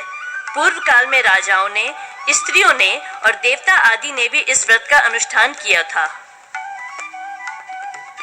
तृतीया तिथि के व्रत। अग्निदेव कहते हैं, वशिष्ठ, अब मैं आपके सम्मुख तृतीया तिथि को किए जाने वाले व्रतों का वर्णन करूंगा जो भोग और मोक्ष प्रदान करने वाले हैं। ललिता तृतीया को किए जाने वाले मूल गौरी संबंधी सौभाग्यशयन व्रत को सुनिए। चैत्र के शुक्ल पक्ष की तृतीया को ही पार्वती का भगवान शिव के साथ विवाह हुआ था। इसलिए इस दिन तिल मिश्रित जल से स्नान करके पार्वती सहित भगवान शंकर की स्वर्णाभूषण और फल आदि से पूजा करनी चाहिए। नमोस्तु पाटलाय, पाटला देवी को नमस्कार, ये कहकर पार्वती देवी और भगवान शंकर के चरणों की पूजा करें। शिवाय नमः, भगवान शिव को नमस्कार, ये कहकर शिव की, और जयाये नमः, जया को नमस्कार, यूं कहकर गौरी देवी की अर्चना करें। त्रिपुरध्यनाय रुद्राय नमः, त्रिपुर विनाशक रुद्रदेव को नमस्कार तथा भवान्यै नमः, भवानी को नमस्कार, ये कहकर क्रमशः शिव पार्वती की दोनों जंघाओं का और रुद्रायश्वराय नमः, सबके ईश्वर रुद्रदेव को नमस्कार है। एवं विजयाय नमः, विजया को नमस्कार, ये कहकर क्रमशः शंकर और पार्वती के घुटनों का पूजन करें। ईशाय नमः, सर्वेश्वरी को नमस्कार, यह कहकर देवी के, और शंकराय नमः, ऐसा कहकर शंकर के कटी भाग की पूजा करें। कोटव्यय नमः, कोटवी देवी को नमस्कार, और शूलपाणये नमः, त्रिशूलधारी को नमस्कार, यूं कहकर क्रमशः गौरी शंकर के कुक्षी देश का पूजन करें। मंगलाय नमः, मंगला देवी को नमस्कार कहकर भवानी के और तुभ्यम नमः, आपको नमस्कार ये कहकर शंकर के उदर का पूजन करें। सर्वात्मने नमः, संपूर्ण प्राणियों के आत्मभूत शिव को नमस्कार यूं कहकर रुद्र के और ईशान्याय नमः, ईशानी को नमस्कार कहकर पार्वती के स्तन युगल का पूजन करें। देवात्मने नमः, देवताओं के आत्मभूत शंकर को नमस्कार ये कहकर शिव के और उसी प्रकार ह्रादिन्याय नमः, सबको आह्लाद प्रदान करने वाली गौरी को नमस्कार कहकर पार्वती के कंठ प्रदेश की अर्चना करें। महादेवाय नमः, महादेव को नमस्कार और अनंताय नमः, अनंता को नमस्कार कहकर क्रमशः शिव पार्वती के दोनों हाथों का पूजन करें। त्रिलोचनाय नमः, त्रिलोचन को नमस्कार और कालानल प्रियाय नमः, कालाग्नि स्वरूप शिव की प्रियतमा को नमस्कार कहकर भुजाओं का तथा महेशाय नमः, महेश्वर को नमस्कार एवं सौभाग्याय नमः, सौभाग्यवती को नमस्कार कहकर शिव पार्वती के आभूषणों की पूजा करें। तदंतर अशोक मधु वासिन्ये नमः, अशोक पुष्प के मधु से सुवासित पार्वती को नमस्कार और ईश्वराय नमः, ईश्वर को नमस्कार कहकर दोनों के ओष्ठ भाग का तथा चतुर्मुख प्रियाय नमः, चतुर्मुख ब्रह्मा की प्रिय पुत्र वधु को नमस्कार और हराय स्थाणवै नमः, पाप हारी स्थाणु स्वरूप शिव को नमस्कार कहकर क्रमशः गौरी शंकर के मुख का पूजन करें। अर्धनारीशाय नमः, अर्धनारीश्वर को नमस्कार कहकर शिव की और अमितांगाय नमः, अपरिमित अंगों वाली देवी को नमस्कार कहकर पार्वती की नासिका का पूजन करें। उग्राय नमः, उग्र स्वरूप शिव को नमस्कार कहकर लोकेश्वर शिव का और ललिताय नमः, ललिता को नमस्कार कहकर पार्वती की भौहों का पूजन करें। शर्वाय नमः, शर्व को नमस्कार कहकर त्रिपुरारी शिव के और वासंत्यै नमः, वासंती देवी को नमस्कार कहकर पार्वती के तालु प्रदेश का पूजन करें। श्री कंठनाथाय नमः, श्री कंठ शिव की पत्नी उमा को नमस्कार और शिति कंठाय नमः, नीलकंठ को नमस्कार कहकर गौरी शंकर के केश पाश का पूजन करें। भीमोग्राय नमः, भयंकर एवं उग्र स्वरूप धारण करने वाले शिव को नमस्कार कहकर शंकर के और सुरूपिण्य नमः, सुंदर रूपवती को नमस्कार कहकर भगवती उमा के शिरोभाग की अर्चना करें। सर्वात्मने नमः, सर्वात्मा शिव को नमस्कार कहकर पूजा का उपसंहार करें। शिव की पूजा के लिए ये पुष्प क्रमशः चैत्रादि मासों में ग्रहण करने योग्य बताए गए हैं। मल्लिका, अशोक, कमल, कुंद, तगर, मालती, कदम, कनेर, नीले रंग का सदाबहार, अम्लान, आंवबोली, कुमकुम और सेंधुवार। उमा महेश्वर का पूजन करके उनके सम्मुख अष्ट सौभाग्य द्रव्य रखते। घृत मिश्रित निष्पाव, एक द्विदल, कुसुम्भ, केसर, दुग्ध, जीवक, एक औषधि विशेष, दूर्वा, ईख, नमक और कुस्तुम्बरू, धनिया, ये अष्ट सौभाग्य द्रव्य हैं। चैत्र मास में पहाड़ों के शिखरों का, गंगा आदि का जल पान करके रुद्रदेव और पार्वती देवी के आगे शयन करें। प्रातःकाल स्नान करके गौरी शंकर का पूजन कर ब्राह्मण दंपति की अर्चना करें और वह अष्ट सौभाग्य द्रव्य ललिता प्रियताय मम, ललिता मुझ पर प्रसन्न हो, ऐसा कहकर ब्राह्मण को दे। व्रत करने वाले को चैत्रादि मासों में व्रत के दिन क्रमशः ये आहार करना चाहिए। चैत्र में श्रृंग जल, झरने का जल, वैशाख में गोबर, ज्येष्ठ में मंदार आक का पुष्प, आषाढ़ में बिल्व पत्र, श्रावण में कुश जल, भाद्रपद में दही, आश्विन में दुग्ध, कार्तिक में घृत मिश्रित दधी, मार्गशीर्ष में गोमूत्र, पौष में घृत, माघ में काले तिल और फागुन में पंचगव्य। ललिता, विजया, भद्रा, भवानी, कुमुदा, शिवा, वासुदेवी, गौरी, मंगला, कमला और सती चैत्रादि मासों में सौभाग्याष्टक के दान के समय उपयुक्त नामों का प्रियताम मम से संयुक्त करके उच्चारण करें। व्रत के पूर्ण होने पर किसी एक फल का सदा के लिए त्याग कर दें तथा गुरुदेव को तकियों से युक्त शैया, उमा महेश्वर की स्वर्ण निर्मित प्रतिमा एवं गौ सहित वृषभ का दान करें। गुरु और ब्राह्मण दंपति का वस्त्र आदि से सत्कार करके साधक भोग और मोक्ष दोनों को प्राप्त कर लेता है। इस सौभाग्य शयन नामक व्रत के अनुष्ठान से मनुष्य सौभाग्य, आरोग्य, रूप और दीर्घायु प्राप्त करता है। यह व्रत भाद्रपद, वैशाख और माघ शीर्ष के शुक्ल पक्ष की तृतीया को भी किया जा सकता है। इसमें ललिताय नमः, ललिता को नमस्कार, इस प्रकार कहकर पार्वती का पूजन करें। तदंतर व्रत की समाप्ति के समय प्रत्येक पक्ष में ब्राह्मण दंपति की पूजा करनी चाहिए। उनकी 24 वस्त्र आदि से अर्चना करके मनुष्य भोग और मोक्ष दोनों को प्राप्त कर लेता है। सौभाग्य शयन की ये दूसरी विधि बताई गई। अब मैं सौभाग्य व्रत के विषय में कहता हूँ। फागुन आदि मासों में शुक्ल पक्ष की तृतीया को व्रत करने वाला नमक का परित्याग करे। व्रत समाप्त होने पर ब्राह्मण दंपति का पूजन करके भवानी प्रियताम, भवानी प्रसन्न हो कहकर शैया और संपूर्ण सामग्रियों से युक्त ग्रह का दान करे। यह सौभाग्य तृतीया व्रत कहा गया, जो पार्वती आदि के लोगों को प्रदान करने वाला है। इसी प्रकार माघ, भाद्रपद और वैशाख की तृतीया को व्रत करना चाहिए। चैत्र में दमनक तृतीया का व्रत करके पार्वती की दमनक नामक पुष्पों से पूजन करना चाहिए। मार्ग शीर्ष में आत्म तृतीया का व्रत किया जाता है। इसमें पार्वती का पूजन करके ब्राह्मण को इच्छा अनुसार भोजन करावे। मार्ग शीर्ष की तृतीया से आरंभ करके क्रमशः पौष आदि मासों में उपर्युक्त व्रत का अनुष्ठान करके निम्नलिखित नामों को प्रियताम से संयुक्त करके कहें: गौरी, काली, उमा, भद्रा, दुर्गा, कांति, सरस्वती, वैष्णवी, लक्ष्मी, प्रकृति, शिवा और नारायणी। इस प्रकार व्रत करने वाला सौभाग्य और स्वर्ग को प्राप्त करता है।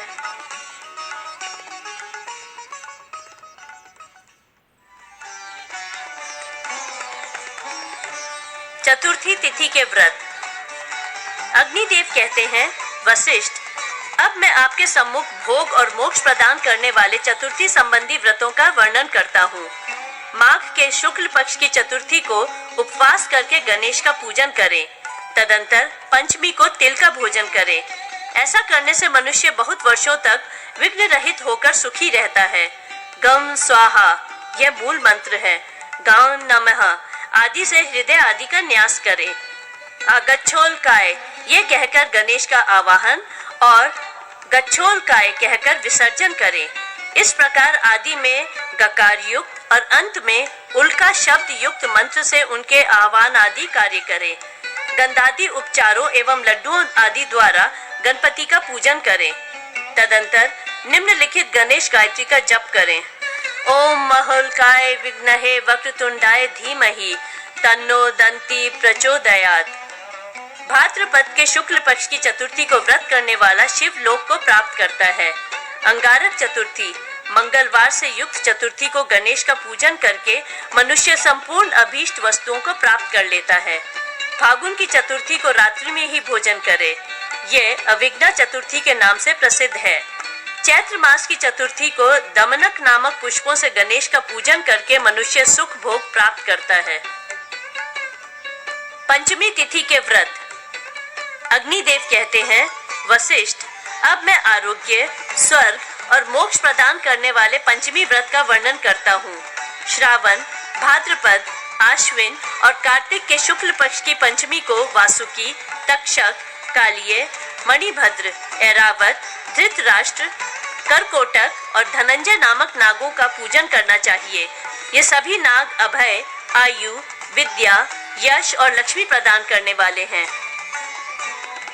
षष्ठी तिथि के व्रत। अग्निदेव कहते हैं: अब मैं षष्ठी संबंधी व्रतों को कहता हूँ।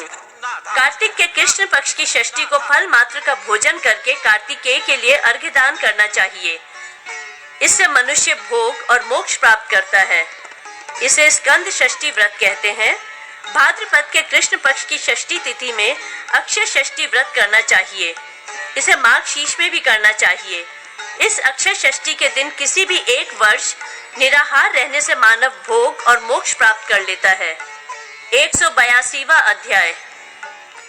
सप्तमी तिथि के व्रत। अग्निदेव कहते हैं: वशिष्ठ, अब मैं सप्तमी तिथि के व्रत कहूंगा। यह सबको भोग और मोक्ष प्रदान करने वाला है। माघ मास के शुक्ल पक्ष की सप्तमी तिथि को अष्टदल अथवा द्वादश दल कमल का निर्माण करके उसमें भगवान सूर्य का पूजन करना चाहिए। इससे मनुष्य शोक रहित हो जाता है। भाद्रपद मास में शुक्ल पक्ष की सप्तमी को भगवान आदित्य का पूजन करने से समस्त अभीष्ट वस्तुओं की प्राप्ति होती है। पौष मास में शुक्ल पक्ष की सप्तमी को निराहार रहकर सूर्य देव का पूजन करने से सारे पापों का विनाश होता है। माघ के कृष्ण पक्ष में सर्वाप्ति सप्तमी का व्रत करना चाहिए। इससे सभी अभीष्ट वस्तुओं की प्राप्ति होती है। फाल्गुन के कृष्ण पक्ष में नंद सप्तमी का व्रत करना चाहिए। माघ शीर्ष के शुक्ल पक्ष में अपराजिता सप्तमी को भगवान सूर्य का पूजन और व्रत करना चाहिए। 1 वर्ष तक माघ शीर्ष के शुक्ल पक्ष का पुत्रिया सप्तमी व्रत स्त्रियों को पुत्र प्रदान करने वाला है। अष्टमी तिथि के व्रत। अग्निदेव कहते हैं, वशिष्ठ, अब मैं अष्टमी को किए जाने वाले व्रतों का वर्णन करूंगा। उनमें पहला रोहिणी नक्षत्र युक्त अष्टमी का व्रत है। भाद्रपद मास के कृष्ण पक्ष की रोहिणी नक्षत्र से युक्त अष्टमी तिथि को ही अर्धरात्रि के समय भगवान श्री कृष्ण का प्राकट्य हुआ था। इसलिए इसी अष्टमी को उनकी जयंती मनाई जाती है। इस तिथि को उपवास करने से मनुष्य 7 जन्मों के किए हुए पापों से मुक्त हो जाता है। अतएव भाद्रपद के कृष्ण पक्ष की रोहिणी नक्षत्र युक्त अष्टमी को उपवास रखकर भगवान श्री कृष्ण का पूजन करना चाहिए। यह भोग और मोक्ष प्रदान करने वाला है। पूजन की विधि इस प्रकार है। आवाहन मंत्र और नमस्कार। आवाहयाम्यहं कृष्णं बलभद्रं च देवकीं वसुदेवं यशोदां गाः पूजयामि नमोस्तुते। योगाय योगपतये योगेशाय नमो नमः। योगादि संभवाय ये गोविंदाय नमो नमः। मैं श्री कृष्ण, बलभद्र, देवकी, वसुदेव, यशोदा देवी और गौओं का आवाहन एवं पूजन करता हूँ। आप सबको नमस्कार है। योग स्वरूप, योगपति एवं योगेश्वर श्री कृष्ण के लिए नमस्कार है। योग के आदिकरण, उत्पत्ति स्थान श्री गोविंद के लिए बारंबार नमस्कार है। तदंतर भगवान श्री कृष्ण को स्नान कराएं और इस मंत्र से उन्हें अर्घ्य दान करें। यज्ञेश्वराय यज्ञाय यज्ञानां पतये नमः। यज्ञादि संभवाय ये गोविंदाय नमो नमः। यज्ञेश्वर, यज्ञ स्वरूप, यज्ञों के अधिपति एवं यज्ञ के आदि कारण श्री गोविंद को बारंबार नमस्कार है। पुष्प धूप। गृहाण देव पुष्पाणि सुगंधिनी प्रयाणी ते सर्व काम प्रदो देव भव में देव वंदित। धूप धूपित धूपम त्वम धूपितस्त्वम ग्रहण में सुगंधि धूप गंधाढ्यम कुरु माम सर्वदा हरे। देव, आपके प्रिय ये सुगंध युक्त पुष्प ग्रहण कीजिए। देवताओं द्वारा पूजित भगवान, मेरी सारी कामनाएं सिद्ध कीजिए। आप धूप से सदा धूपित हैं। मेरे द्वारा अर्पित धूप दान से आप धूप की सुगंध ग्रहण कीजिए। श्री हरे, मुझे सदा सुगंधित पुष्पों, धूप एवं गंध से संपन्न कीजिए। दीपदान। दीप दीप्त महादीपम दीप दीप्तिद सर्वदा मया दत्तम ग्रहण त्वम कुरु चौदर्व गतिम च माम। विश्वाय विश्वपतिये विश्वशाय नमो नमः। विश्वादि संभवाय ये गोविंदाय निवेदितम। प्रभु, आप सर्वदा दीप के समान दैदीप्यमान एवं दीप को दीप्ति प्रदान करने वाले हैं। मेरे द्वारा दिया गया ये महादीप ग्रहण कीजिए और मुझे भी दीप के समान ऊर्ध्व गति से युक्त कीजिए। विश्वरूप, विश्वपति, विश्वेश्वर श्री कृष्ण के लिए नमस्कार है, नमस्कार है। विश्व के आदि कारण श्री गोविंद को मैं ये दीप निवेदन करता हूँ। शयन मंत्र। धर्माय धर्मपतिये धर्मेशाय नमो नमः। धर्मादि संभवाय ये गोविंद शयनम कुरु। सर्वाय सर्वपतिये सर्वशाय नमो नमः। सर्वादि संभवाय ये गोविंदाय नमो नमः। धर्म स्वरूप, धर्म के अधिपति, धर्मेश्वर एवं धर्म के आदि स्थान श्री वासुदेव को नमस्कार है। गोविंद, अब आप शयन कीजिए। सर्वरूप, सबके अधिपति, सर्वेश्वर, सबके आदि कारण श्री गोविंद को बारंबार नमस्कार है। तदंतर रोहिणी सहित चंद्रमा को निम्नांकित मंत्र पढ़कर अर्घ्य दान दे। क्षीरोदान वसंभूत अत्रि नेत्र समुद्भव ग्रहाणार्घ्यम शशांकेदम रोहिण्या सहितो मम। क्षीर समुद्र से प्रकट एवं अत्रि के नेत्र से उद्भूत तेज स्वरूप शशांक रोहिणी के साथ मेरा अर्घ्य स्वीकार कीजिए। फिर भगवती ग्रह को वेदिका पर स्थापित करें और चंद्रमा सहित रोहिणी का पूजन करें। तदंतर अर्धरात्रि के समय वसुदेव, देवकी, नंद, यशोदा और बलराम का गुड़ और घृत मिश्रित दुग्ध धारा से अभिषेक करे। तत्पश्चात व्रत करने वाला मनुष्य ब्राह्मणों को भोजन करावे और दक्षिणा में उन्हें वस्त्र और सुवर्ण आदि दे। जन्माष्टमी का व्रत करने वाला पुत्र युक्त होकर विष्णु लोक का भागी होता है। जो मनुष्य पुत्र प्राप्ति की इच्छा से प्रति वर्ष इस व्रत का अनुष्ठान करता है वह पुम नामक नरक के भय से मुक्त हो जाता है। सकाम व्रत करने वाला भगवान गोविंद से प्रार्थना करे, प्रभु मुझे पुत्र, धन, आयु, आरोग्य और संतति दीजिए। गोविंद मुझे धर्म, काम, सौभाग्य, स्वर्ग और मोक्ष प्रदान कीजिए। अष्टमी संबंधी विविध व्रत।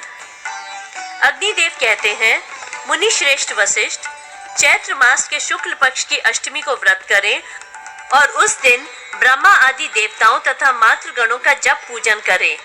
कृष्ण पक्ष की अष्टमी को एक वर्ष श्री कृष्ण की पूजा करके मनुष्य संतान रूपी अर्थ की प्राप्ति कर लेता है।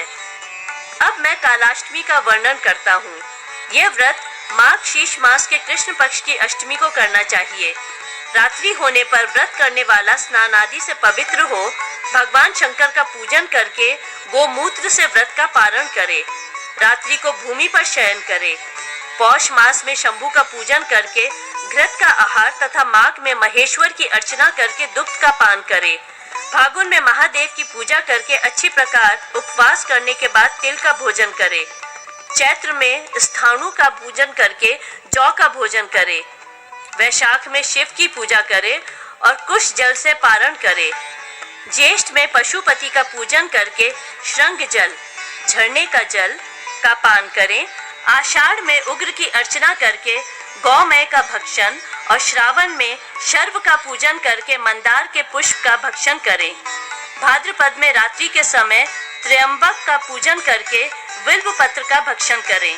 आश्विन में ईश की अर्चना करके चावल और कार्तिक में रुद्र का पूजन करके दधी का भोजन करें। वर्ष की समाप्ति होने पर होम करें और सर्वतो लिंगतो भद्र का निर्माण करके उसमें भगवान शंकर का पूजन करें। तदंतर आचार्य को गौ, वस्त्र और सुवर्ण का दान करें। अन्य ब्राह्मणों को भी उन्हीं वस्तुओं का दान करें। ब्राह्मणों को आमंत्रित करके भोजन कराकर मनुष्य भोग और मोक्ष प्राप्त कर लेता है। प्रत्येक मास के दोनों पक्षों की अष्टमी तिथियों को रात्रि में भोजन करें और वर्ष के पूर्ण होने पर गोदान करें। इससे मनुष्य इंद्र पद को प्राप्त कर लेता है। यह स्वर्गति व्रत कहा जाता है। कृष्ण अथवा शुक्ल किसी भी पक्ष में अष्टमी को बुधवार का योग हो उस दिन व्रत रखें और एक समय भोजन करें। जो मनुष्य अष्टमी का व्रत करते हैं उनके घर में कभी संपत्ति का अभाव नहीं होता। 2 अंगुलियां छोड़कर 8 मुट्ठी चावल लें और उसका भात बनाकर कुश युक्त आम्र पत्र के दोने में रखें। कुलाम्बिका सहित बुध का पूजन करना चाहिए और बुधाष्टमी व्रत की कथा सुनकर भोजन करें। तदंतर ब्राह्मण को ककड़ी और चावल सहित यथाशक्ति दक्षिणा दें। बुधाष्टमी व्रत की कथा निम्नलिखित है। धीर नामक एक ब्राह्मण था। उसकी पत्नी का नाम था रंभा और पुत्र का नाम कौशिक था। उसके एक पुत्री भी थी जिसका नाम विजया था। उस ब्राह्मण के धनत नाम का एक बैल था। कौशिक उस बैल को ग्वालों के साथ चराने को ले गया। कौशिक गंगा में स्नान आदि कर्म करने लगा। उस समय चोर बैल को चुरा कर ले गए। कौशिक जब नदी से नहाकर निकला तब बैल को वहां ना पाकर अपनी बहन विजया के साथ उसकी खोज में चल पड़ा। उसने एक सरोवर में देवलोक की स्त्रियों का समूह देखा और उनसे भोजन मांगा। इस पर उन स्त्रियों ने कहा, आप आज हमारे अतिथि हुए हैं, इसलिए व्रत करके भोजन कीजिए। तदंतर कौशिक ने बुधाष्टमी का व्रत करके भोजन किया। उधर धीर वन रक्षक के पास पहुंचा और अपना बैल लेकर विजया के साथ लौट आया। धीर ब्राह्मण ने यथा समय विजया का विवाह कर दिया और स्वयं मृत्यु के पश्चात यमलोक को प्राप्त हुआ। परंतु कौशिक व्रत के प्रभाव से अयोध्या का राजा हुआ। विजया अपने माता पिता को नरक की यातना भोगते देख यमराज के शरणापन्न हुई। कौशिक जब मृगया के उद्देश्य से वन में आया तब उसने पूछा, मेरे माता पिता नरक से मुक्त कैसे हो सकते हैं? उस समय यमराज ने वहां प्रकट होकर कहा, बुद्धाष्टमी के 2 व्रतों के फल से। तब कौशिक ने अपने माता पिता के उद्देश्य से 2 बुद्धाष्टमी व्रतों का फल दिया। इससे उसके माता पिता स्वर्ग में चले गए। तदंतर विजया ने भी हर्षित होकर भोग मोक्ष आदि की सिद्धि के लिए इस व्रत का अनुष्ठान किया। वशिष्ठ, चैत्र मास के शुक्ल पक्ष की अष्टमी को जब पुनर्वसु नक्षत्र का योग हो, उस समय जो मनुष्य अशोक पुष्प की 8 कलिकाओं का रस पान करते हैं वे कभी शोक को प्राप्त नहीं होते। कलिकाओं का रस पान निम्नलिखित मंत्र से करना चाहिए। त्वाम अशोक हरा भीष्टम मधु मास समुद्भव पिबामी शोक संतप्तो माम शोकम सदा कुरु। चैत्र मास में विकसित होने वाले अशोक, तुम भगवान शंकर के प्रिय हो। मैं शोक से संतप्त होकर तुम्हारी कलिकाओं का पान करता हूँ। अपनी ही तरह मुझे भी सदा के लिए शोक रहित कर दो। चैत्रादि मासों की अष्टमी को मातृगण की पूजा करने वाला मनुष्य शत्रुओं पर विजय प्राप्त कर लेता है। नवमी तिथि के व्रत। अग्निदेव कहते हैं, वशिष्ठ, अब मैं भोग और मोक्ष आदि की सिद्धि प्रदान करने वाले नवमी संबंधी व्रतों का वर्णन करता हूँ। आश्विन के शुक्ल पक्ष में गौरी नवमी का व्रत करके देवी का पूजन करना चाहिए। इस नवमी को पिष्टका नवमी होती है। उसका व्रत करने वाले मनुष्य को देवी का पूजन करके पिष्टान का भोजन करना चाहिए। आश्विन के शुक्ल पक्ष की जिस नवमी को अष्टमी और मूल नक्षत्र का योग हो एवं सूर्य कन्या राशि पर स्थित हो, उसे महानवमी कहा गया है। वे सदा पापों का विनाश करने वाली है। इस दिन नव दुर्गाओं को 9 स्थानों में अथवा एक स्थान में स्थित करके उनका पूजन करना चाहिए। मध्य में अष्टादश भुजा महालक्ष्मी एवं दोनों पार्श्व भागों में शेष दुर्गाओं का पूजन करना चाहिए। अंजन और डमरू के साथ निम्नलिखित क्रम से नव दुर्गाओं की स्थापना करनी चाहिए। रुद्र चंडा, प्रचंडा, चंडोग्रा, चंडनायिका, चंडा, चंडवती, पूज्या, चंड रूपा और अति चंडिका।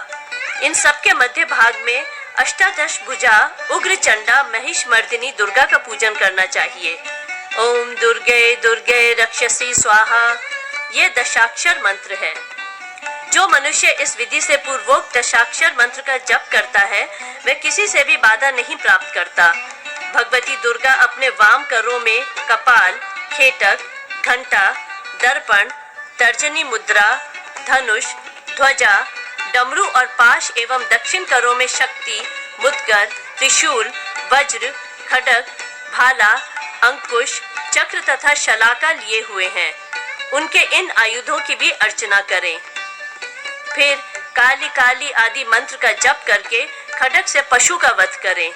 पशु बलि का मंत्र इस प्रकार है, काली काली वज्रेश्वरी लोहदंडाय नमः।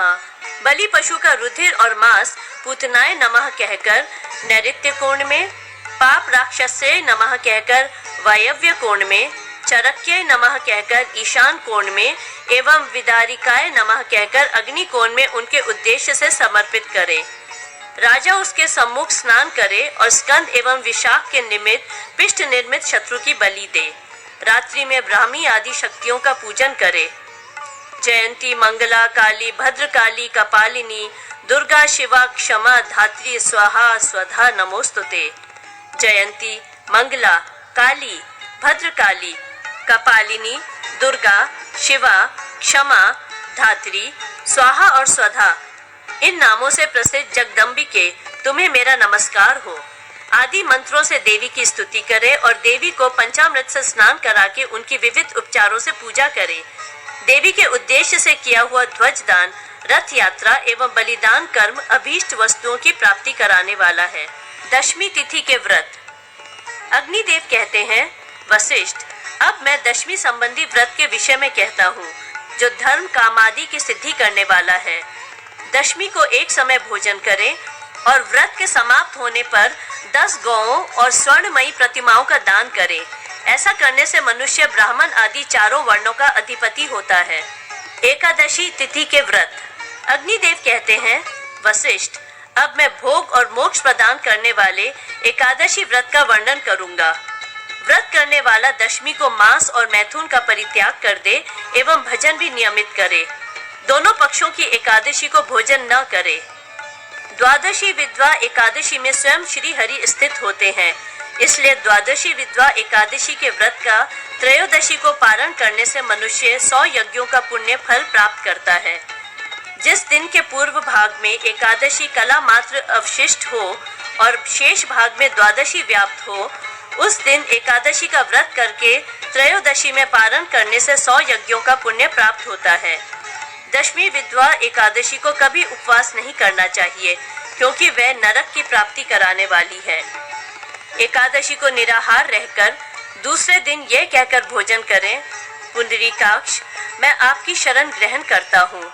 अच्युत, अब मैं भोजन करूँगा।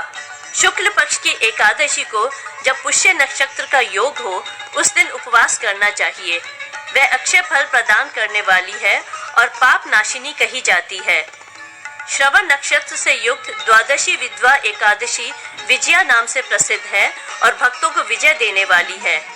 फागुन मास में पुष्य नक्षत्र से युक्त एकादशी को भी सत्पुरुषों ने विजया कहा है। वह गुणों में कई करोड़ गुना अधिक मानी जाती है। एकादशी को सबका उपकार करने वाली विष्णु पूजा अवश्य करनी चाहिए। इससे मनुष्य इस लोक में धन और पुत्रों से युक्त हो मृत्यु के पश्चात विष्णु लोक में पूजित होता है। द्वादशी तिथि के व्रत। अग्निदेव कहते हैं, मुनि श्रेष्ठ, अब मैं भोग एवं मोक्षप्रद द्वादशी संबंधी व्रत कहता हूँ। द्वादशी तिथि को मनुष्य रात्रि को एक समय भोजन करे और किसी से कुछ नहीं मांगे। उपवास करके भी भिक्षा ग्रहण करने वाले मनुष्य का द्वादशी व्रत सफल नहीं हो सकता। चैत्र मास के शुक्ल पक्ष की द्वादशी तिथि को मदन द्वादशी का व्रत करने वाला भोग और मोक्ष की इच्छा से कामदेव रूपी श्री हरि का अर्चन करे। माघ के शुक्ल पक्ष की द्वादशी को भीम द्वादशी का व्रत करना चाहिए और नमो नारायणाय मंत्र से श्री विष्णु का पूजन करना चाहिए। ऐसा करने वाला मनुष्य सब कुछ प्राप्त कर लेता है। फागुन के शुक्ल पक्ष में गोविंद द्वादशी का व्रत होता है। आश्विन में विशोक द्वादशी का व्रत करने वाले को श्री हरि का पूजन करना चाहिए। मार्गशीर्ष के शुक्ल पक्ष की द्वादशी को श्री कृष्ण का पूजन करके जो मनुष्य लवण का दान करता है, वह संपूर्ण रसों के दान का फल प्राप्त करता है। भाद्रपद में गोवत्स द्वादशी का व्रत करने वाला गोवत्स का पूजन करे। माघ मास के व्यतीत हो जाने पर फागुन के कृष्ण पक्ष की द्वादशी जो श्रवण नक्षत्र से संयुक्त हो, उसे तिल द्वादशी कहा गया है। इस दिन तिलों से ही स्नान और होम करना चाहिए तथा तिल के लड्डुओं का भोग लगाना चाहिए। मंदिर में तिल के तेल से युक्त दीपक समर्पित करना चाहिए तथा पितरों को तिलांजलि देनी चाहिए। ब्राह्मणों को तिल दान करें। होम और उपवास से ही तिल द्वादशी का फल प्राप्त होता है। ओम नमो भगवते वसुदेवाय मंत्र से श्री विष्णु की पूजा करनी चाहिए। उपर्युक्त विधि से 6 बार तिल द्वादशी का व्रत करने वाला कुल सहित स्वर्ग को प्राप्त करता है। फागुन के शुक्ल पक्ष में मनोरथ द्वादशी का व्रत करने वाला श्री हरि का पूजन करे। इसी दिन नाम द्वादशी का व्रत करने वाला केशव आदि नामों से श्री हरि का 1 वर्ष तक पूजन करे। वह मनुष्य मृत्यु के पश्चात स्वर्ग में ही जाता है। वह कभी नरकगामी नहीं हो सकता। फागुन के शुक्ल पक्ष में सुमति द्वादशी का व्रत करके विष्णु का पूजन करे। भाद्रपद मास के शुक्ल पक्ष में अनंत द्वादशी का व्रत करे। माघ के शुक्ल पक्ष में आश्लेषा अथवा मूल नक्षत्र से युक्त तिल द्वादशी करने वाला मनुष्य कृष्णाय नमः मंत्र से श्री कृष्ण का पूजन करे और तिलों का होम करे। फागुन के शुक्ल पक्ष में सुगति द्वादशी का व्रत करने वाला जय कृष्ण नमस्तुभ्यम मंत्र से 1 वर्ष तक श्री कृष्ण की पूजा करे। ऐसा करने से मनुष्य भोग और मोक्ष दोनों प्राप्त कर लेता है। पौष के शुक्ल पक्ष की द्वादशी को संप्राप्ति द्वादशी का व्रत करे। श्रवण द्वादशी व्रत का वर्णन। अग्निदेव कहते हैं, अब मैं भाद्रपद मास के शुक्ल पक्ष में किए जाने वाले श्रवण द्वादशी व्रत के विषय में कहता हूँ। ये श्रवण नक्षत्र से संयुक्त होने पर श्रेष्ठ मानी जाती है एवं उपवास करने पर महान फल प्रदान करने वाली है। श्रवण द्वादशी के दिन नदियों के संगम पर स्नान करने से विशेष फल प्राप्त होता है तथा बुधवार और श्रवण नक्षत्र से युक्त द्वादशी दान आदि कर्मों में महान फलदायिनी होती है। त्रयोदशी के निषिद्ध होने पर भी इस व्रत का पारण त्रयोदशी को करना चाहिए। संकल्प मंत्र। द्वादश्यां च निराहारो वामनं पूज्याम्यहम् उदकुंभे स्वर्णमयं त्रयोदश्यां तु पारणम। मैं द्वादशी को निराहार रहकर जल पूर्ण कलश पर स्थित स्वर्ण निर्मित वामन मूर्ति का पूजन करता हूँ एवं व्रत का पारण त्रयोदशी को करूँगा। मैं 2 श्वेत वस्त्रों से आच्छादित एवं छत्र पादुकाओं से युक्त कलश पर शंख चक्रधारी वामनावतार विष्णु का आवाहन करता हूँ। मैं छत्र एवं दंड से विभूषित सर्वव्यापी श्री विष्णु को पंचामृत आदि एवं विशुद्ध जल का स्नान समर्पित करता हूँ। भगवान वामन को नमस्कार है। देवेश्वर, आप अर्घ्य के अधिकारी पुरुषों तथा दूसरे लोगों द्वारा भी सदैव पूजित हैं। मैं आपको अर्घ्य दान करता हूँ। मुझे भोग, मोक्ष, संतान, यश और सभी प्रकार के ऐश्वर्यों से युक्त कीजिए। फिर वामनाय नमः इस मंत्र से गंध द्रव्य समर्पित करें और इसी मंत्र द्वारा श्री हरि के उद्देश्य से 108 आहुतियां दें। ओम नमो वासुदेवाय मंत्र से श्री हरि के शिरोभाग की अर्चना करें। श्रीधराय नमः से मुख का, कृष्णाय नमः से कंठ देश का, श्रीपतिये नमः कहकर वक्षस्थल का, सर्वास्त्र धारिणे नमः कहकर दोनों भुजाओं का, व्यापकाय नमः से नाभि और वामनाय नमः बोलकर कटी प्रदेश का पूजन करें।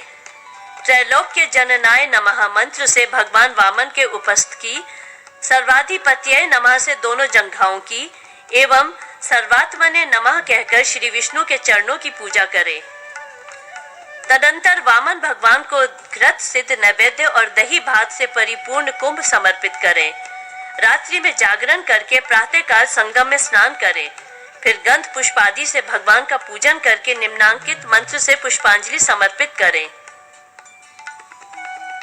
बुद्ध एवं श्रवण संज्ञक गोविंद, आपको नमस्कार है, नमस्कार है। मेरे पाप समूह का विनाश करके समस्त सौख्य प्रदान कीजिए। देवेश्वर जनार्दन, आप मेरी इस पुष्पांजलि से नित्य प्रसन्न हो।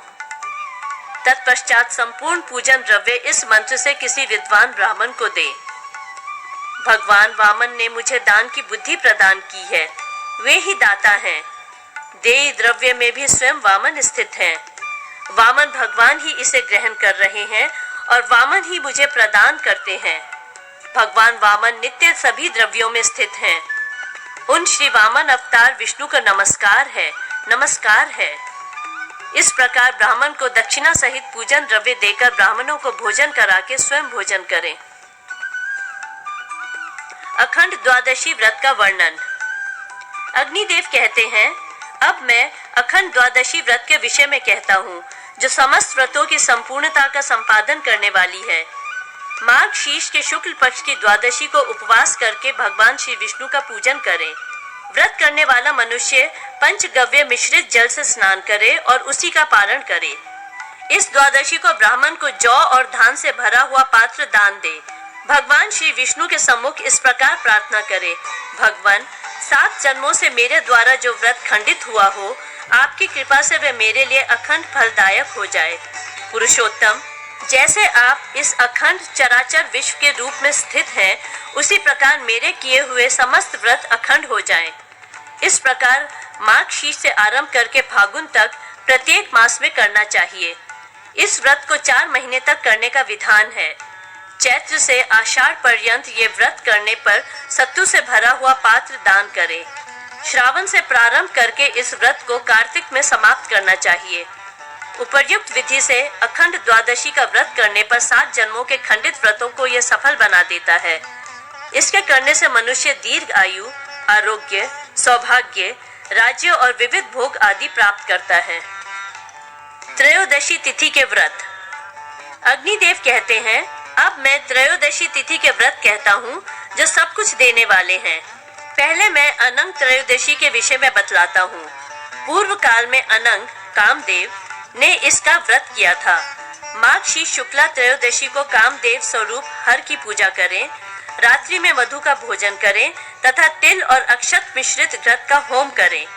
पौष में योगेश्वर का पूजन एवं होम करके चंदन का प्राशन करें। माघ में महेश्वर की अर्चना करके मौक्तिक रासना नामक पौधे के जल का आहार करें। इससे मनुष्य स्वर्ग लोक को प्राप्त करता है। व्रत करने वाला फागुन में वीरभद्र का पूजन करके कंकोल का प्राशन करे। चैत्र में स्वरूप नामक शिव की अर्चना करके कर्पूर का आहार करने वाला मनुष्य सौभाग्य युक्त होता है। वैशाख में महारूप की पूजा करके जायफल का भोजन करे। व्रत करने वाला मनुष्य ज्येष्ठ मास में प्रद्युम्न का पूजन करे और लौंग चबाकर रहे। आषाढ़ में उमापति की अर्चना करके तिल मिश्रित जल का पान करे। श्रावण में शूल पानी का पूजन करके सुगंधित जल का पान करे। भाद्रपद में अगुरु का प्राशन करे और सदियों जात का पूजन करे। आश्विन में त्रिदशाधिप शंकर के पूजन पूर्वक स्वर्ण जल का पान करे। व्रती पुरुष कार्तिक में विश्वेश्वर की अर्चना के अनंतर लवण का भक्षण करे। इस प्रकार वर्ष के समाप्त होने पर स्वर्ण निर्मित शिवलिंग को आम के पत्तों और वस्त्र से ढककर ब्राह्मण को सत्कार पूर्वक दान दे। साथ ही गौ, शैया, छत्र, कलश, पादुका तथा रस पूर्ण पात्र भी दे। चैत्र के शुक्ल पक्ष की त्रयोदशी को सिंदूर और काजल से अशोक वृक्ष को अंकित करके उसके नीचे रति और प्रीति काम की पत्नियों से युक्त कामदेव का स्मरण करे। इस प्रकार कामना युक्त साधक 1 वर्ष तक कामदेव का पूजन करे। यह काम त्रयोदशी व्रत कहलाता है। चतुर्दशी संबंधी व्रत। अग्निदेव कहते हैं, वशिष्ठ, अब मैं चतुर्दशी तिथि को किए जाने वाले व्रत का वर्णन करूंगा। वह व्रत भोग और मोक्ष देने वाला है। कार्तिक की चतुर्दशी को निराहार रहकर भगवान शिव का पूजन करें और वहीं से आरंभ करके प्रत्येक मास की शिव चतुर्दशी को व्रत और शिव पूजन का क्रम चलाते हुए 1 वर्ष तक इस नियम को निभावे। ऐसा करने वाला पुरुष भोग, धन और दीर्घायु से संपन्न होता है। माघ शीश मास के शुक्ल पक्ष में अष्टमी, तृतीया, द्वादशी अथवा चतुर्दशी को मौन धारण करके फलाहार पर रहे और देवता का पूजन करे तथा कुछ फलों का सदा के लिए त्याग करके उन्हीं का दान करे। इस प्रकार फल चतुर्दशी का व्रत करने वाला पुरुष शुक्ल और कृष्ण दोनों पक्षों का चतुर्दशी एवं अष्टमी को उपवास पूर्वक भगवान शिव की पूजा करे। इस विधि से दोनों पक्षों की चतुर्दशी का व्रत करने वाला मनुष्य स्वर्ग लोक का भागी होता है। कृष्ण पक्ष की अष्टमी तथा चतुर्दशी को नक्त व्रत केवल रात में भोजन करने से साधक इहलोक में अभीष्ट भोग तथा परलोक में शुभ गति पाता है। कार्तिक की कृष्णा चतुर्दशी को स्नान करके ध्वज के आकार वाले बांस के डंडों पर देवराज इंद्र की आराधना करने से मनुष्य सुखी होता है। तदंतर प्रत्येक मास की शुक्ल चतुर्दशी को श्री हरि के कुशमय विग्रह का निर्माण करके उसे जल से भरे पात्र के ऊपर पधरावे और उसका पूजन करे। उस दिन अघनी धान के 1 सेर चावल के आटे का पुआ बनवा ले। उसमें से आधा ब्राह्मण को दे दे और आधा अपने उपयोग में लावे। नदियों के तट पर इस व्रत और पूजन का आयोजन करके वहीं श्री हरि के अनंत व्रत की कथा का भी श्रवण या कीर्तन करना चाहिए। उस समय चतुर्दश ग्रंथियों से युक्त अनंत सूत्र का निर्माण करके अनंत की भावना से ही उसका पूजन करें। फिर निम्नांकित मंत्र से अभिमंत्रित करके उसे अपने हाथ या कंठ में बांध लें। मंत्र इस प्रकार है, हे वासुदेव, संसार रूपी अपार पारावर में डूबे हुए हम जैसे प्राणियों का आप उद्धार करें। आपके स्वरूप का कहीं अंत नहीं है। आप हमें अपने उसी अनंत स्वरूप में मिला लें। आप अनंत रूप परमेश्वर को बारंबार नमस्कार है। इस प्रकार अनंत व्रत का अनुष्ठान करने वाला मनुष्य परमानंद का भागी होता है। शिवरात्रि व्रत। अग्निदेव कहते हैं, वशिष्ठ, अब मैं भोग और मोक्ष प्रदान करने वाले शिवरात्रि व्रत का वर्णन करता हूँ। एकाग्र चित्त से उसका श्रवण करो। फागुन के कृष्ण पक्ष की चतुर्दशी को मनुष्य कामना सहित उपवास करे। व्रत करने वाला रात्रि को जागरण करे और ये कहे, मैं चतुर्दशी को भोजन का परित्याग करके शिवरात्रि का व्रत करता हूँ। मैं व्रत युक्त होकर रात्रि जागरण के द्वारा शिव का पूजन करता हूँ। मैं भोग और मोक्ष प्रदान करने वाले शंकर का आवाहन करता हूँ। शिव, आप नरक समुद्र से पार कराने वाली नौका के समान हैं। आपको नमस्कार है। आप प्रजा और राज्य आदि प्रदान करने वाले मंगलमय एवं शांत स्वरूप हैं। आपको नमस्कार है। आप सौभाग्य, आरोग्य, विद्या, धन और स्वर्ग मार्ग की प्राप्ति कराने वाले हैं। मुझे धर्म दीजिए, धन दीजिए और काम भोग आदि प्रदान कीजिए। मुझे गुण, कीर्ति और सुख से संपन्न कीजिए तथा स्वर्ग और मोक्ष प्रदान कीजिए। इस शिवरात्रि व्रत के प्रभाव से पापात्मा सुंदर सेन व्याध ने भी पुण्य प्राप्त किया है। अशोक पूर्णिमा आदि व्रतों का वर्णन। अग्निदेव कहते हैं, अब मैं अशोक पूर्णिमा के विषय में कहता हूँ। फागुन के शुक्ल पक्ष की पूर्णिमा को भगवान वराह और भूदेवी का पूजन करें। एक वर्ष ऐसा करने से मनुष्य भोग और मोक्ष दोनों को प्राप्त कर लेता है। कार्तिक की पूर्णिमा को वृषोत्सर्ग करके रात्रि व्रत का अनुष्ठान करे। इससे मनुष्य शिव लोक को प्राप्त होता है। यह उत्तम व्रत वृषोत्सर्ग व्रत के नाम से प्रसिद्ध है। आश्विन के पितृ पक्ष की अमावस्या को पितरों के उद्देश्य से जो कुछ दिया जाता है वह अक्षय होता है। मनुष्य किसी वर्ष इस अमावस्या को उपवास पूर्वक पितरों का पूजन करके पाप रहित होकर स्वर्ग को प्राप्त कर लेता है। माघ मास की अमावस्या को सावित्री सहित ब्रह्मा का पूजन करके मनुष्य संपूर्ण अभीष्ट कामनाओं को प्राप्त कर लेता है। अब मैं वट सावित्री संबंधी अमावस्या के विषय में कहता हूँ, जो पुण्यमयी एवं भोग और मोक्ष की प्राप्ति कराने वाली है। व्रत करने वाली नारी त्रयोदशी से अमावस्या तक त्रिरात्र व्रत करे और ज्येष्ठ की अमावस्या को वट वृक्ष के मूल भाग में महासती सावित्री का सप्त धान्य से पूजन करे। जब रात्रि कुछ शेष हो उसी समय वट के कंठ सूत्र लपेटकर कुंकुम आदि से उसका पूजन करे। प्रभात काल में वट के समीप नृत्य करे और गीत गाए। नमः सावित्र्यै सत्यवते, सत्यवान सावित्री को नमस्कार है, ऐसा कहकर सत्यवान सावित्री को नमस्कार करे और उनको समर्पित किया हुआ नैवेद्य ब्राह्मण को दे। फिर अपने घर आकर ब्राह्मणों को भोजन करा के स्वयं भी भोजन करे। सावित्री देवी प्रियताम, सावित्री देवी प्रसन्न हो, ऐसा कहकर व्रत का विसर्जन करे। इससे नारी सौभाग्य आदि को प्राप्त करती है। वार संबंधी व्रतों का वर्णन।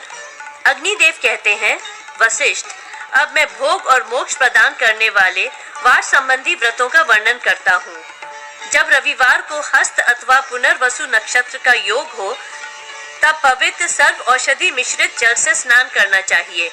इस प्रकार रविवार को श्राद्ध करने वाला 7 जन्मों में रोग से पीड़ित नहीं होता। संक्रांति के दिन यदि रविवार हो तो उसे पवित्र आदित्य हृदय माना गया है। उस दिन अथवा हस्त नक्षत्र युक्त रविवार को 1 वर्ष तक नक्त व्रत करके मनुष्य सब कुछ पा लेता है। चित्रा नक्षत्र युक्त सोमवार के 7 व्रत करके मनुष्य सुख प्राप्त करता है। स्वाति नक्षत्र से युक्त मंगलवार का व्रत आरंभ करे। इस प्रकार मंगलवार के 7 नक्त व्रत करके मनुष्य दुख बाधाओं से छुटकारा पाता है। बुध संबंधी व्रत में विशाखा नक्षत्र युक्त बुधवार को ग्रहण करे। उससे आरंभ करके बुधवार के 7 नक्त व्रत करने वाला बुध ग्रह जनित पीड़ा से मुक्त हो जाता है। अनुराधा नक्षत्र युक्त गुरुवार से आरंभ करके 7 नक्त व्रत करने वाला बृहस्पति ग्रह पीड़ा से, ज्येष्ठा नक्षत्र युक्त शुक्रवार को व्रत ग्रहण करके 7 नक्त व्रत करने वाला शुक्र ग्रह की पीड़ा से और मूल नक्षत्र युक्त शनिवार से आरंभ करके 7 नक्त व्रत करने वाला शनि ग्रह की पीड़ा से निवृत्त हो जाता है। नक्षत्र संबंधी व्रत। अग्निदेव कहते हैं, वशिष्ठ, अब मैं नक्षत्र संबंधी व्रतों का वर्णन करता हूँ। नक्षत्र विशेष में पूजन करने पर श्री हरि अभीष्ट मनोरथ की पूर्ति करते हैं। सर्वप्रथम नक्षत्र पुरुष श्री हरि का चैत्र मास में पूजन करे। मूल नक्षत्र में श्री हरि के चरण कमलों की और रोहिणी नक्षत्र में उनकी जंघाओं की अर्चना करे।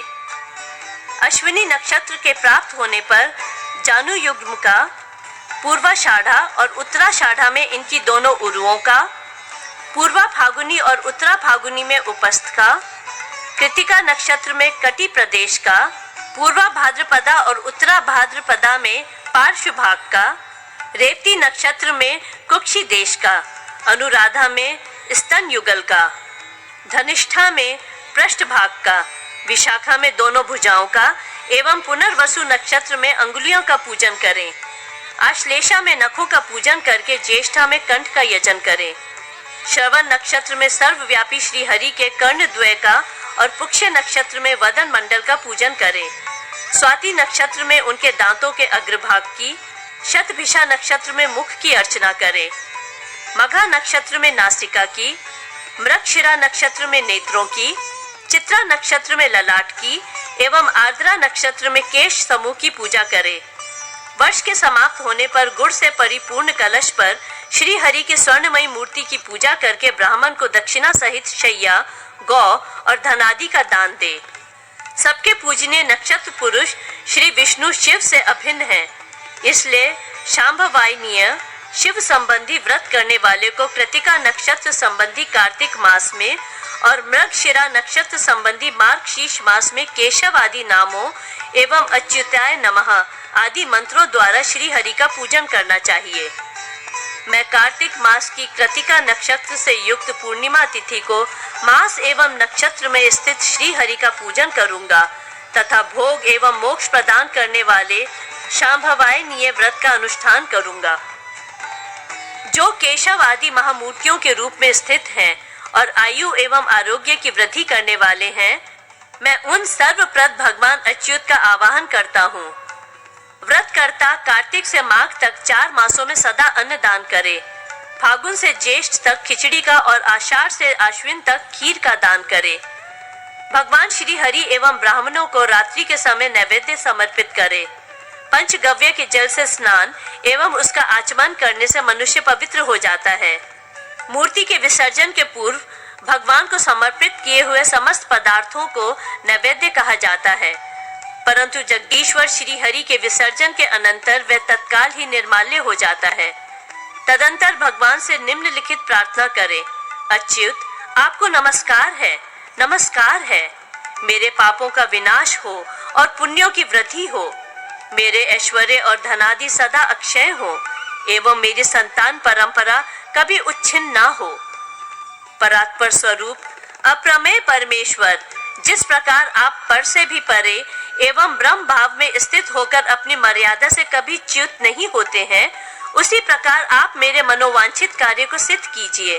पापापहारी भगवान, मेरे द्वारा किए गए पापों का अपहरण कीजिए। अच्युत, अनंत, गोविंद, अप्रमेय स्वरूप पुरुषोत्तम, मुझ पर प्रसन्न होइए और मेरे मनोभिलषित पदार्थ को अक्षय कीजिए। इस प्रकार 7 वर्षों तक श्री हरि का पूजन करके मनुष्य भोग और मोक्ष को सिद्ध कर लेता है। अब मैं नक्षत्र संबंधी व्रतों के प्रकरण में अभीष्ट वस्तु की प्राप्ति कराने वाले अनंत व्रत का वर्णन करूंगा। मार्गशीर्ष मास में जब मृगशिरा नक्षत्र प्राप्त हो, तब गोमूत्र का प्राशन करके श्री हरि का यजन करें। वे भगवान अनंत समस्त कामनाओं का अनंत फल प्रदान करते हैं। इतना ही नहीं, वे पुनर्जन्म में व्रतकर्ताओं को अनंत पुण्य फल से संयुक्त करते हैं। यह महाव्रत अनंत पुण्य का संचय करने वाला है। यह अभिलषित वस्तु की प्राप्ति करा के उसे अक्षय बनाता है। भगवान अनंत के चरण कमल आदि का पूजन करके रात्रि के समय तैल रहित भोजन करें। भगवान अनंत के उद्देश्य से मार्गशीर्ष से फागुन तक घृत का, चैत्र से आषाढ़ तक अघनी के चावल का और श्रावण से कार्तिक तक दुग्ध का हवन करें। इस अनंत व्रत के प्रभाव से ही युवनाश्व को मंधाता पुत्र रूप में प्राप्त हुए थे।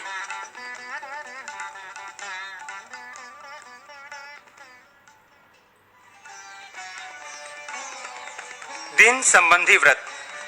अग्निदेव कहते हैं, वशिष्ठ, अब मैं दिवस संबंधी व्रतों का वर्णन करता हूँ।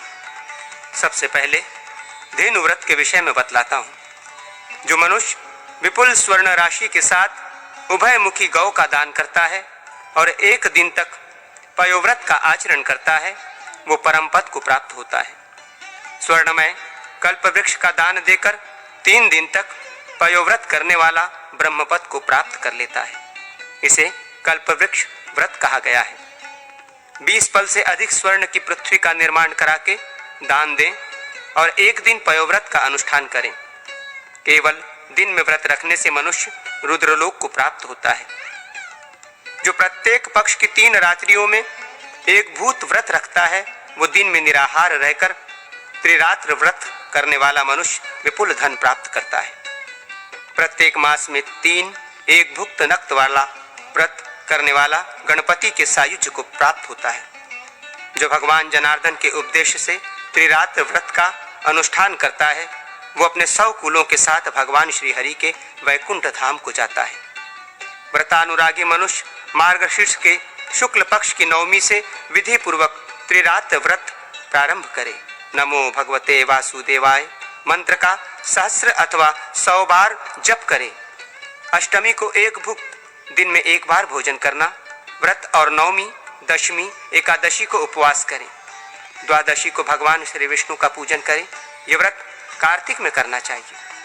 व्रत की समाप्ति पर ब्राह्मणों को भोजन करा के उन्हें वस्त्र, शैया, आसन, छत्र, यज्ञोपवीत और पात्र दान करें। देते समय ब्राह्मणों से यह प्रार्थना करें, इस दुष्कर व्रत के अनुष्ठान में मेरे द्वारा जो त्रुटि हुई हो आप लोगों की आज्ञा से वो परिपूर्ण हो जाए। ये त्रिरात्र व्रत न करने वाला इस लोक में भोगों का उपभोग करके मृत्यु के पश्चात भगवान श्री विष्णु के सानिध्य को प्राप्त करता है। अब मैं भोग और मोक्ष प्रदान करने वाले कार्तिक व्रत के विषय में कहता हूँ। दशमी को पंचगव्य का प्राशन करके एकादशी को उपवास करें। इस व्रत के पालन में कार्तिक के शुक्ल पक्ष की द्वादशी को श्री विष्णु का पूजन करने वाला मनुष्य विमानचारी देवता होता है। चैत्र में त्रिरात्र व्रत करके केवल रात्रि के समय भोजन करने वाला एवं व्रत की समाप्ति में 5 बकरियों का दान कर देने वाला सुखी होता है।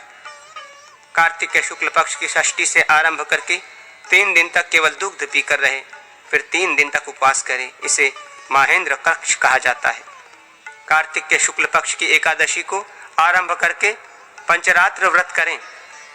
प्रथम दिन दुग्धपान करें, दूसरे दिन दधि का आहार करें, फिर 3 दिन उपवास करें। ये अर्थपद भास्कर कृच्छ कहलाता है। शुक्ल पक्ष की पंचमी से आरंभ करके 6 दिन तक क्रमशः यव की लपसी, शाक, दधि, दुग्ध, घृत और जल इन वस्तुओं का आहार करें। इसे शांतपन कृच्छ कहा गया है। मास संबंधी व्रत। अग्निदेव कहते हैं, मुनिश्रेष्ठ अब मैं मास व्रतों का वर्णन करूंगा जो भोग और मोक्ष प्रदान करने वाले हैं। आषाढ़ से प्रारंभ होने वाले चातुर्मास्य में अभंग, मालिश और उबटन का त्याग करें। इससे मनुष्य उत्तम बुद्धि प्राप्त करता है। वैशाख में पुष्प रेणु तक का परित्याग करके गोदान करने वाला राज्य प्राप्त करता है। 1 मास उपवास रखकर गोदान करने वाला इस भीम व्रत के प्रभाव से श्री हरि स्वरूप हो जाता है। आषाढ़ से प्रारंभ होने वाले चातुर्मास्य में नियम पूर्वक प्रातः स्नान करने वाला विष्णु लोक को जाता है। माघ अथवा चैत्र मास की तृतीया को गुड़धेनु का दान दें। इसे गूढ़ व्रत कहा गया है। इस महान व्रत का अनुष्ठान करने वाला शिव स्वरूप हो जाता है। मार्गशीर्ष आदि मासों में नक्त व्रत, रात्रि में 1 बार भोजन करने वाला विष्णु लोक का अधिकारी होता है। एक भुक्त व्रत का पालन करने वाला उसी प्रकार पृथक रूप से द्वादशी व्रत का भी पालन करे। फल व्रत करने वाला चातुर्मास्य में फलों का त्याग करके उसका दान करे। श्रावण से प्रारंभ होने वाले चातुर्मास्य में व्रतों के अनुष्ठान से व्रतकर्ता सब कुछ प्राप्त कर लेता है। चातुर्मास्य व्रतों का इस प्रकार विधान करें। आषाढ़ के शुक्ल पक्ष की एकादशी को उपवास रखें। प्रायः आषाढ़ में प्राप्त होने वाली कर्क संक्रांति में श्री हरि का पूजन करें और कहें, भगवान मैंने आपके सम्मुख ये व्रत ग्रहण किया है। केशव आपकी प्रसन्नता से इसकी निर्विघ्न सिद्धि हो। देवाधिदेव जनार्दन यदि इस व्रत के ग्रहण के अनंतर इसकी अपूर्णता में मेरी मृत्यु हो जाए तो आपकी कृपा प्रसाद से व्रत संपूर्ण हो।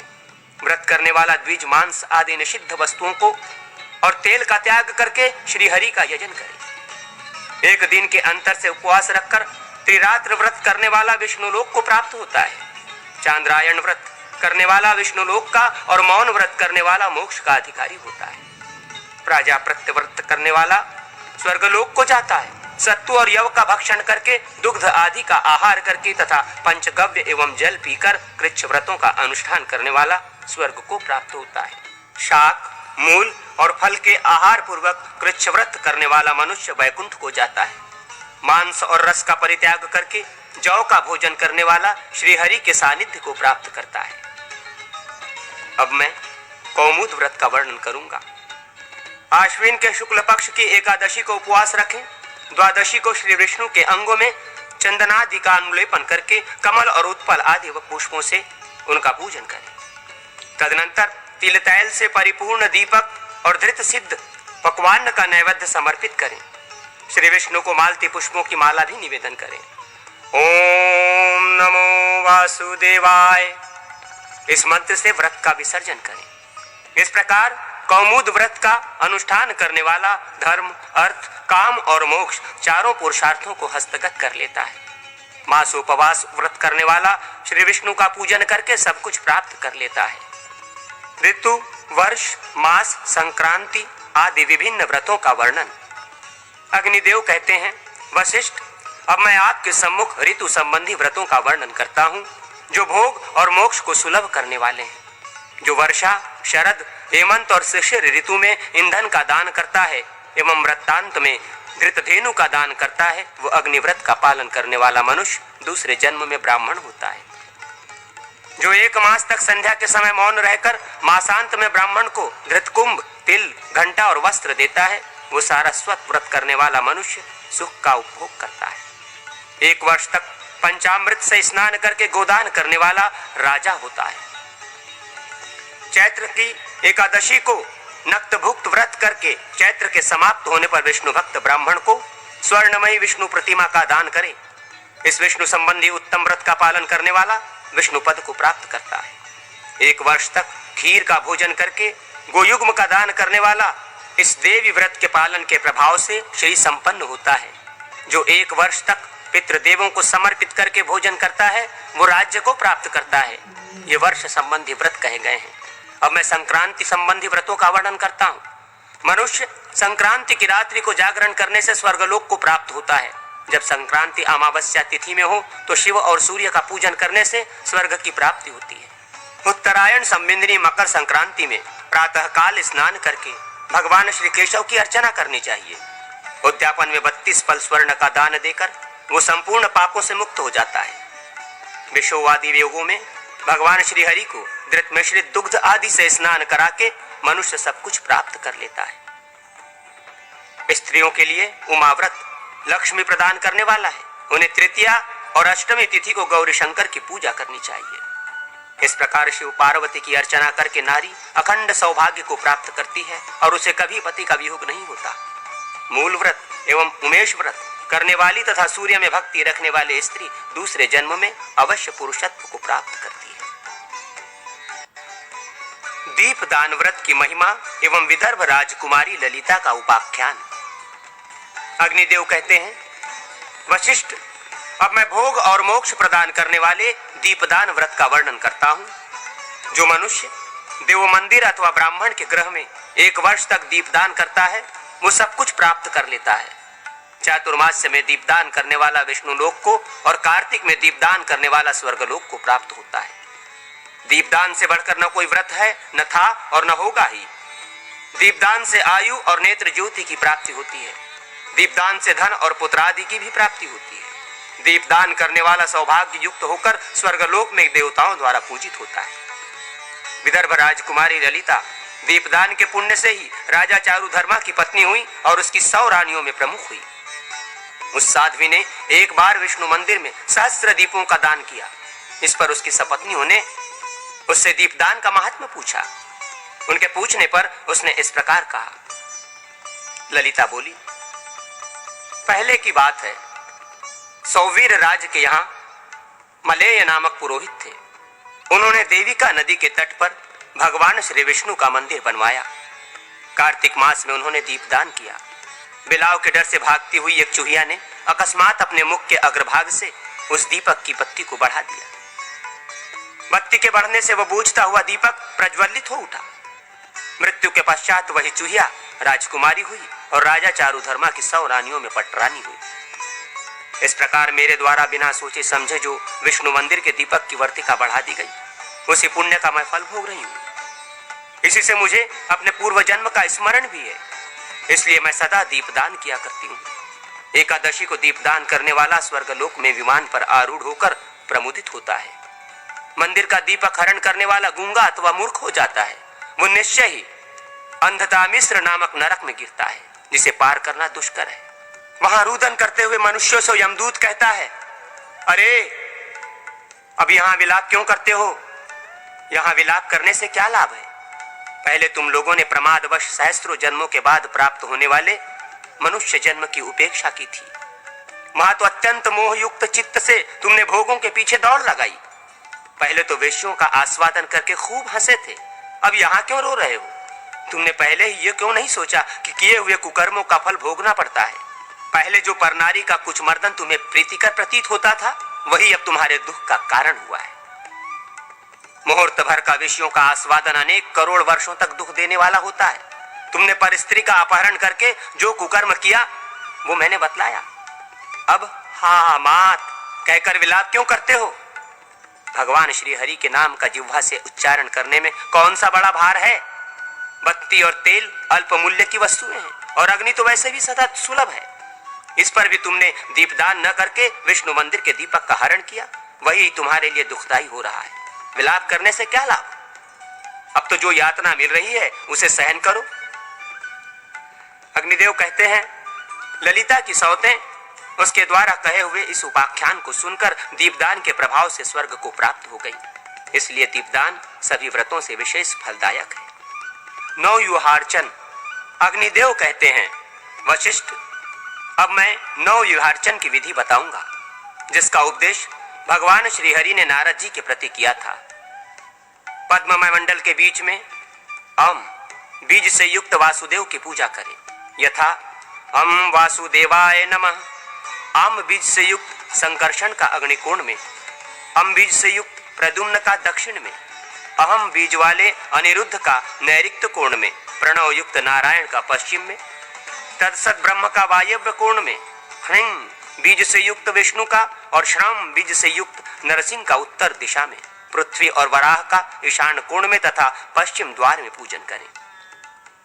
कंग टंग शंग संग इन बीजों से युक्त पूर्वाभिमुख गरुड़ का दक्षिण दिशा में पूजन करें।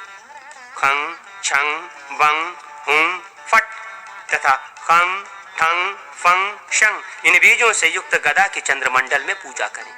बंग णंग मंग शंग तथा शंग धंग दंग भंग हंग इन बीजों से युक्त श्री देवी का कोण भाग में पूजन करें।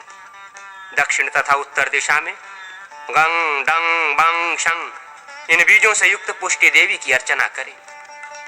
पीठ के पश्चिम भाग में धंग वंग इन बीजों से युक्त वनमाला का पूजन करें।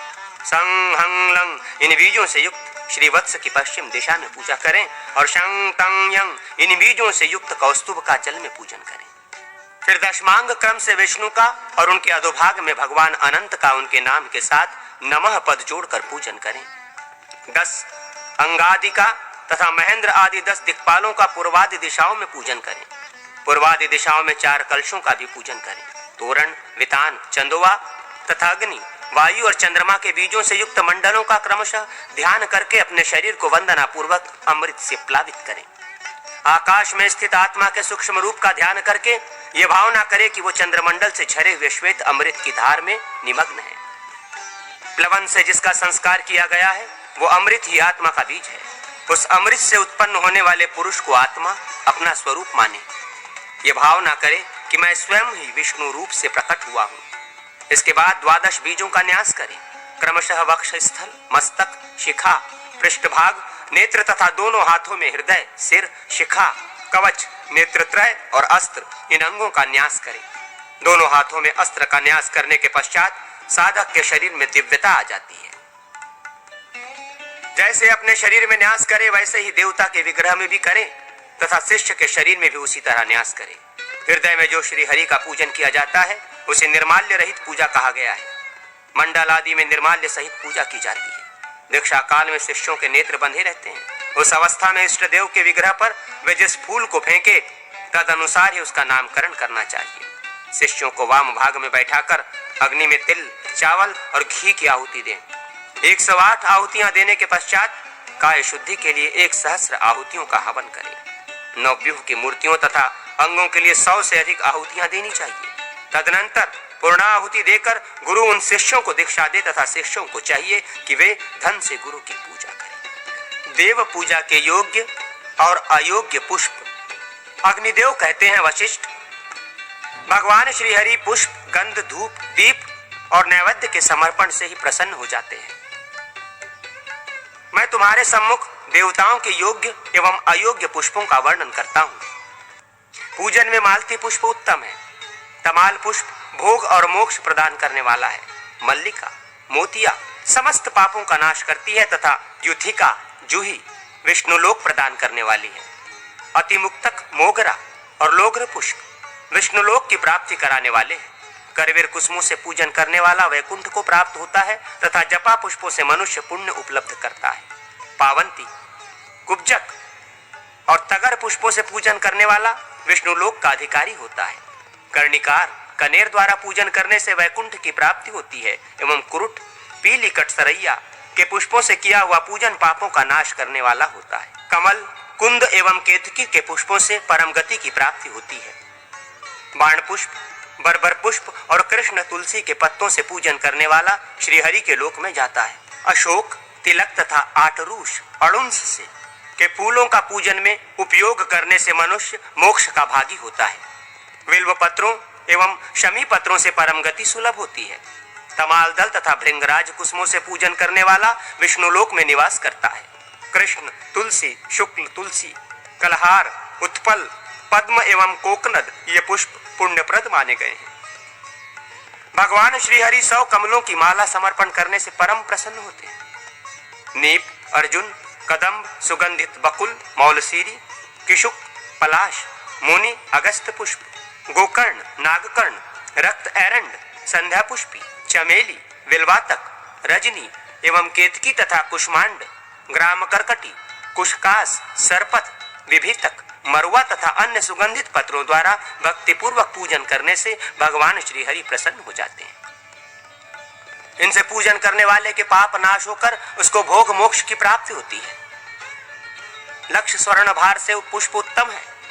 पुष्पमाला उससे भी करोड़ गुने श्रेष्ठ है। अपने तथा दूसरों के उद्यान के पुष्पों की अपेक्षा वन्य पुष्पों का तिगुना फल माना गया है। झड़कर गिरे, अधिकांग एवं मसले हुए पुष्पों से श्री हरि का पूजन न करें। इसी प्रकार कचनार, धत्तूर, गिरिकर्णिका, सफेद किणी, कूटज, शालमली, सेमर एवं शिरिस, सीरस वृक्ष के पुष्पों से भी श्री विष्णु की अर्चना न करें। इससे पूजा करने वाला नरक आदि में पतन होता है। विष्णु भगवान का सुगंधित रक्त कमल तथा नील कमल कुसुमों से पूजन होता है। भगवान शिव का आक, मदार, धत्तुर पुष्पों से पूजन किया जाता है, किंतु कूटज, करकटी एवं केतकी, केवड़े के फूल शिव जी के ऊपर नहीं चढ़ाने चाहिए। कुष्मांड एवं निम्ब के पुष्प तथा अन्य गंधहीन पुष्प पैशाच माने गए हैं।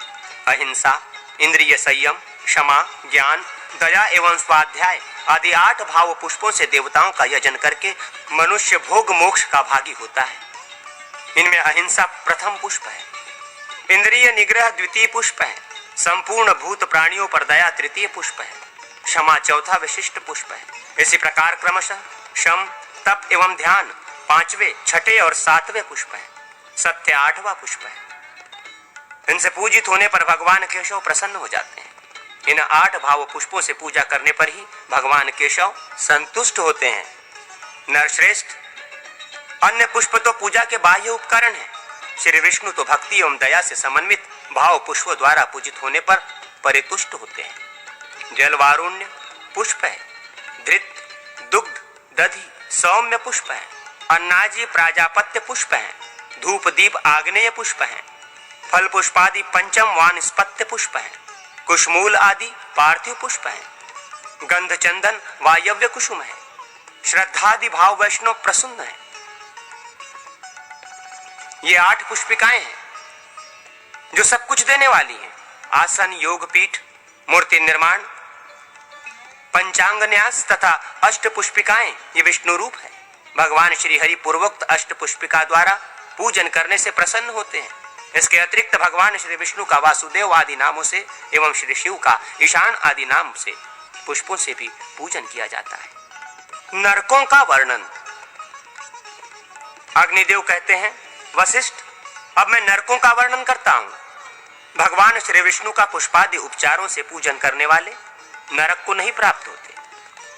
आयु के समाप्त होने पर पुरुष न चाहता हुआ भी प्राणों से बिछुड़ जाता है। देहधारी जीव जल, अग्नि, विष, शस्त्राघात, भूख, व्याधि या पर्वत से पतन किसी न किसी निमित्त को पाकर प्राणों से हाथ धो बैठता है। वो अपने कर्मों के अनुसार यातनाएं भोगने के लिए दूसरा शरीर ग्रहण करता है। इस प्रकार पाप कर्म करने वाला दुख भोगता है, परंतु धर्मात्मा पुरुष सुख का भोग करता है। मृत्यु के पश्चात पापी जीव को यमदूत बड़े दुर्गम मार्ग से ले जाते हैं और वो यमपुरी के दक्षिण द्वार से यमराज के पास पहुंचाया जाता है। वे यमदूत बड़े डरावने होते हैं, परंतु धर्मात्मा मनुष्य पश्चिम आदि द्वारों से ले जाए जाते हैं। वहां पापी जीव यमराज की आज्ञा से यमदूतों द्वारा नरकों में गिराए जाते हैं, किंतु वशिष्ठ आदि ऋषियों द्वारा प्रतिपादित धर्म का आचरण करने वाले स्वर्ग में ले जाए जाते हैं। गोहत्यारा महावीच नामक नरक में 1,00,000 वर्ष तक पीड़ित किया जाता है।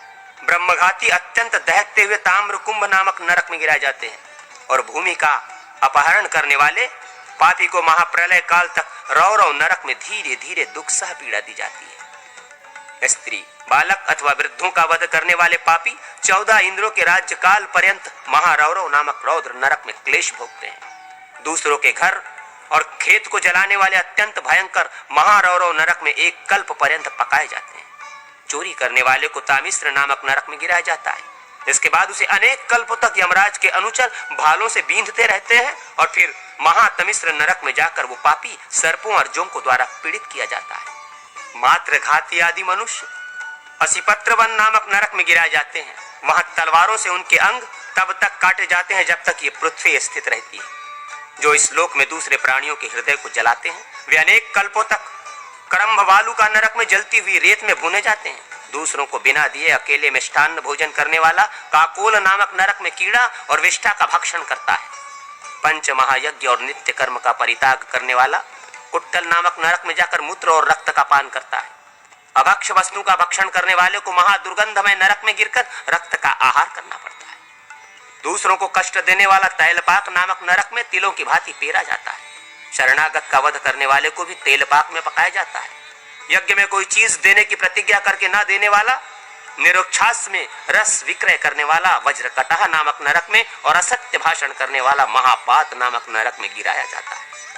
पाप पूर्ण विचार रखने वाला महाज्वाल में, अगम्य स्त्री के साथ गमन करने वाला कक्रच में, वर्ण संकर संतान उत्पन्न करने वाला गुड़पाक में, दूसरों के मर्म स्थानों में पीड़ा पहुंचाने वाला प्रदुद में, प्राणी हिंसा करने वाला शारहत में, भूमि का अपहरण करने वाला शूरधार में, गौ का स्वर्ण की चोरी करने वाला अम्बरीश में, वृक्ष काटने वाला वज्र शस्त्र में, मधु चुराने वाला परिताप में, दूसरों का धन अपहरण करने वाला कालसूत्र में, अधिक मांस खाने वाला कश्मल में और पीतरों को पिंड न देने वाला उग्रगंध नामक नरक में यमदूतों द्वारा ले जाया जाता है। घूस खाने वाला दुर्धर नामक नरक में और निरपराध मनुष्यों को कैद करने वाले लोहमय मंजूष नामक नरक में यमदूतों द्वारा ले जाकर कैद किए जाते हैं। वेद निंदक मनुष्य अप्रतिष्ठ नामक नरक में गिराया जाता है। झूठी गवाही देने वाला भूतिवक्त्र में, धन का अपहरण करने वाला परिलुंठ में, बालक, स्त्री और वृद्ध की हत्या करने वाला तथा ब्राह्मण को पीड़ा देने वाला कराल में, मद्यपान करने वाला ब्राह्मण विलेप में और मित्रों में परस्पर भेदभाव कराने वाला महाप्रेत नरक को प्राप्त होता है। पराई स्त्री का उपभोग करने वाले पुरुष और अनेक पुरुषों से संभोग करने वाली नारी को शालमल नामक नरक में जलती हुई लोहमयी शिला के रूप में अपनी उस प्रिया अथवा प्रिय का आलिंगन करना पड़ता है। और निरपराध मनुष्यों को कैद करने वाले लोहमय मंजूष नामक नरक में यमदूतों द्वारा ले जाकर कैद किए जाते हैं। वेद निंदक मनुष्य अप्रतिष्ठ नामक नरक में गिराया जाता है। झूठी गवाही देने वाला भूतिवक्त्र में, धन का अपहरण करने वाला परिलुंठ में, बालक, स्त्री और वृद्ध की हत्या करने वाला तथा ब्राह्मण को पीड़ा देने वाला कराल में, मद्यपान करने वाला ब्राह्मण विलेप में और मित्रों में परस्पर भेदभाव कराने वाला महाप्रेत नरक को प्राप्त होता है। पराई स्त्री का उपभोग करने वाले पुरुष और अनेक पुरुषों से संभोग करने वाली नारी को शालमल नामक नरक में जलती हुई लोहमयी शिला के रूप में अपनी उस प्रिया अथवा प्रिय का आलिंगन करना पड़ता है। नरकों में चुगली करने वालों की जीभ खींचकर निकाल ली जाती है। पराई स्त्रियों को कुदृष्टि से देखने वालों की आंखें फोड़ी जाती हैं। माता और पुत्री के साथ व्यभिचार करने वाले धधकते हुए अंगारों पर फेंक दिए जाते हैं। चोरों को छुरों से काटा जाता है और मांस भक्षण करने वाले नरपिशाचों को उन्हीं का मांस काटकर खिलाया जाता है। मासोपवास, एकादशी व्रत अथवा विष्णु पंचक व्रत करने वाला मनुष्य नरकों में नहीं जाता। मासो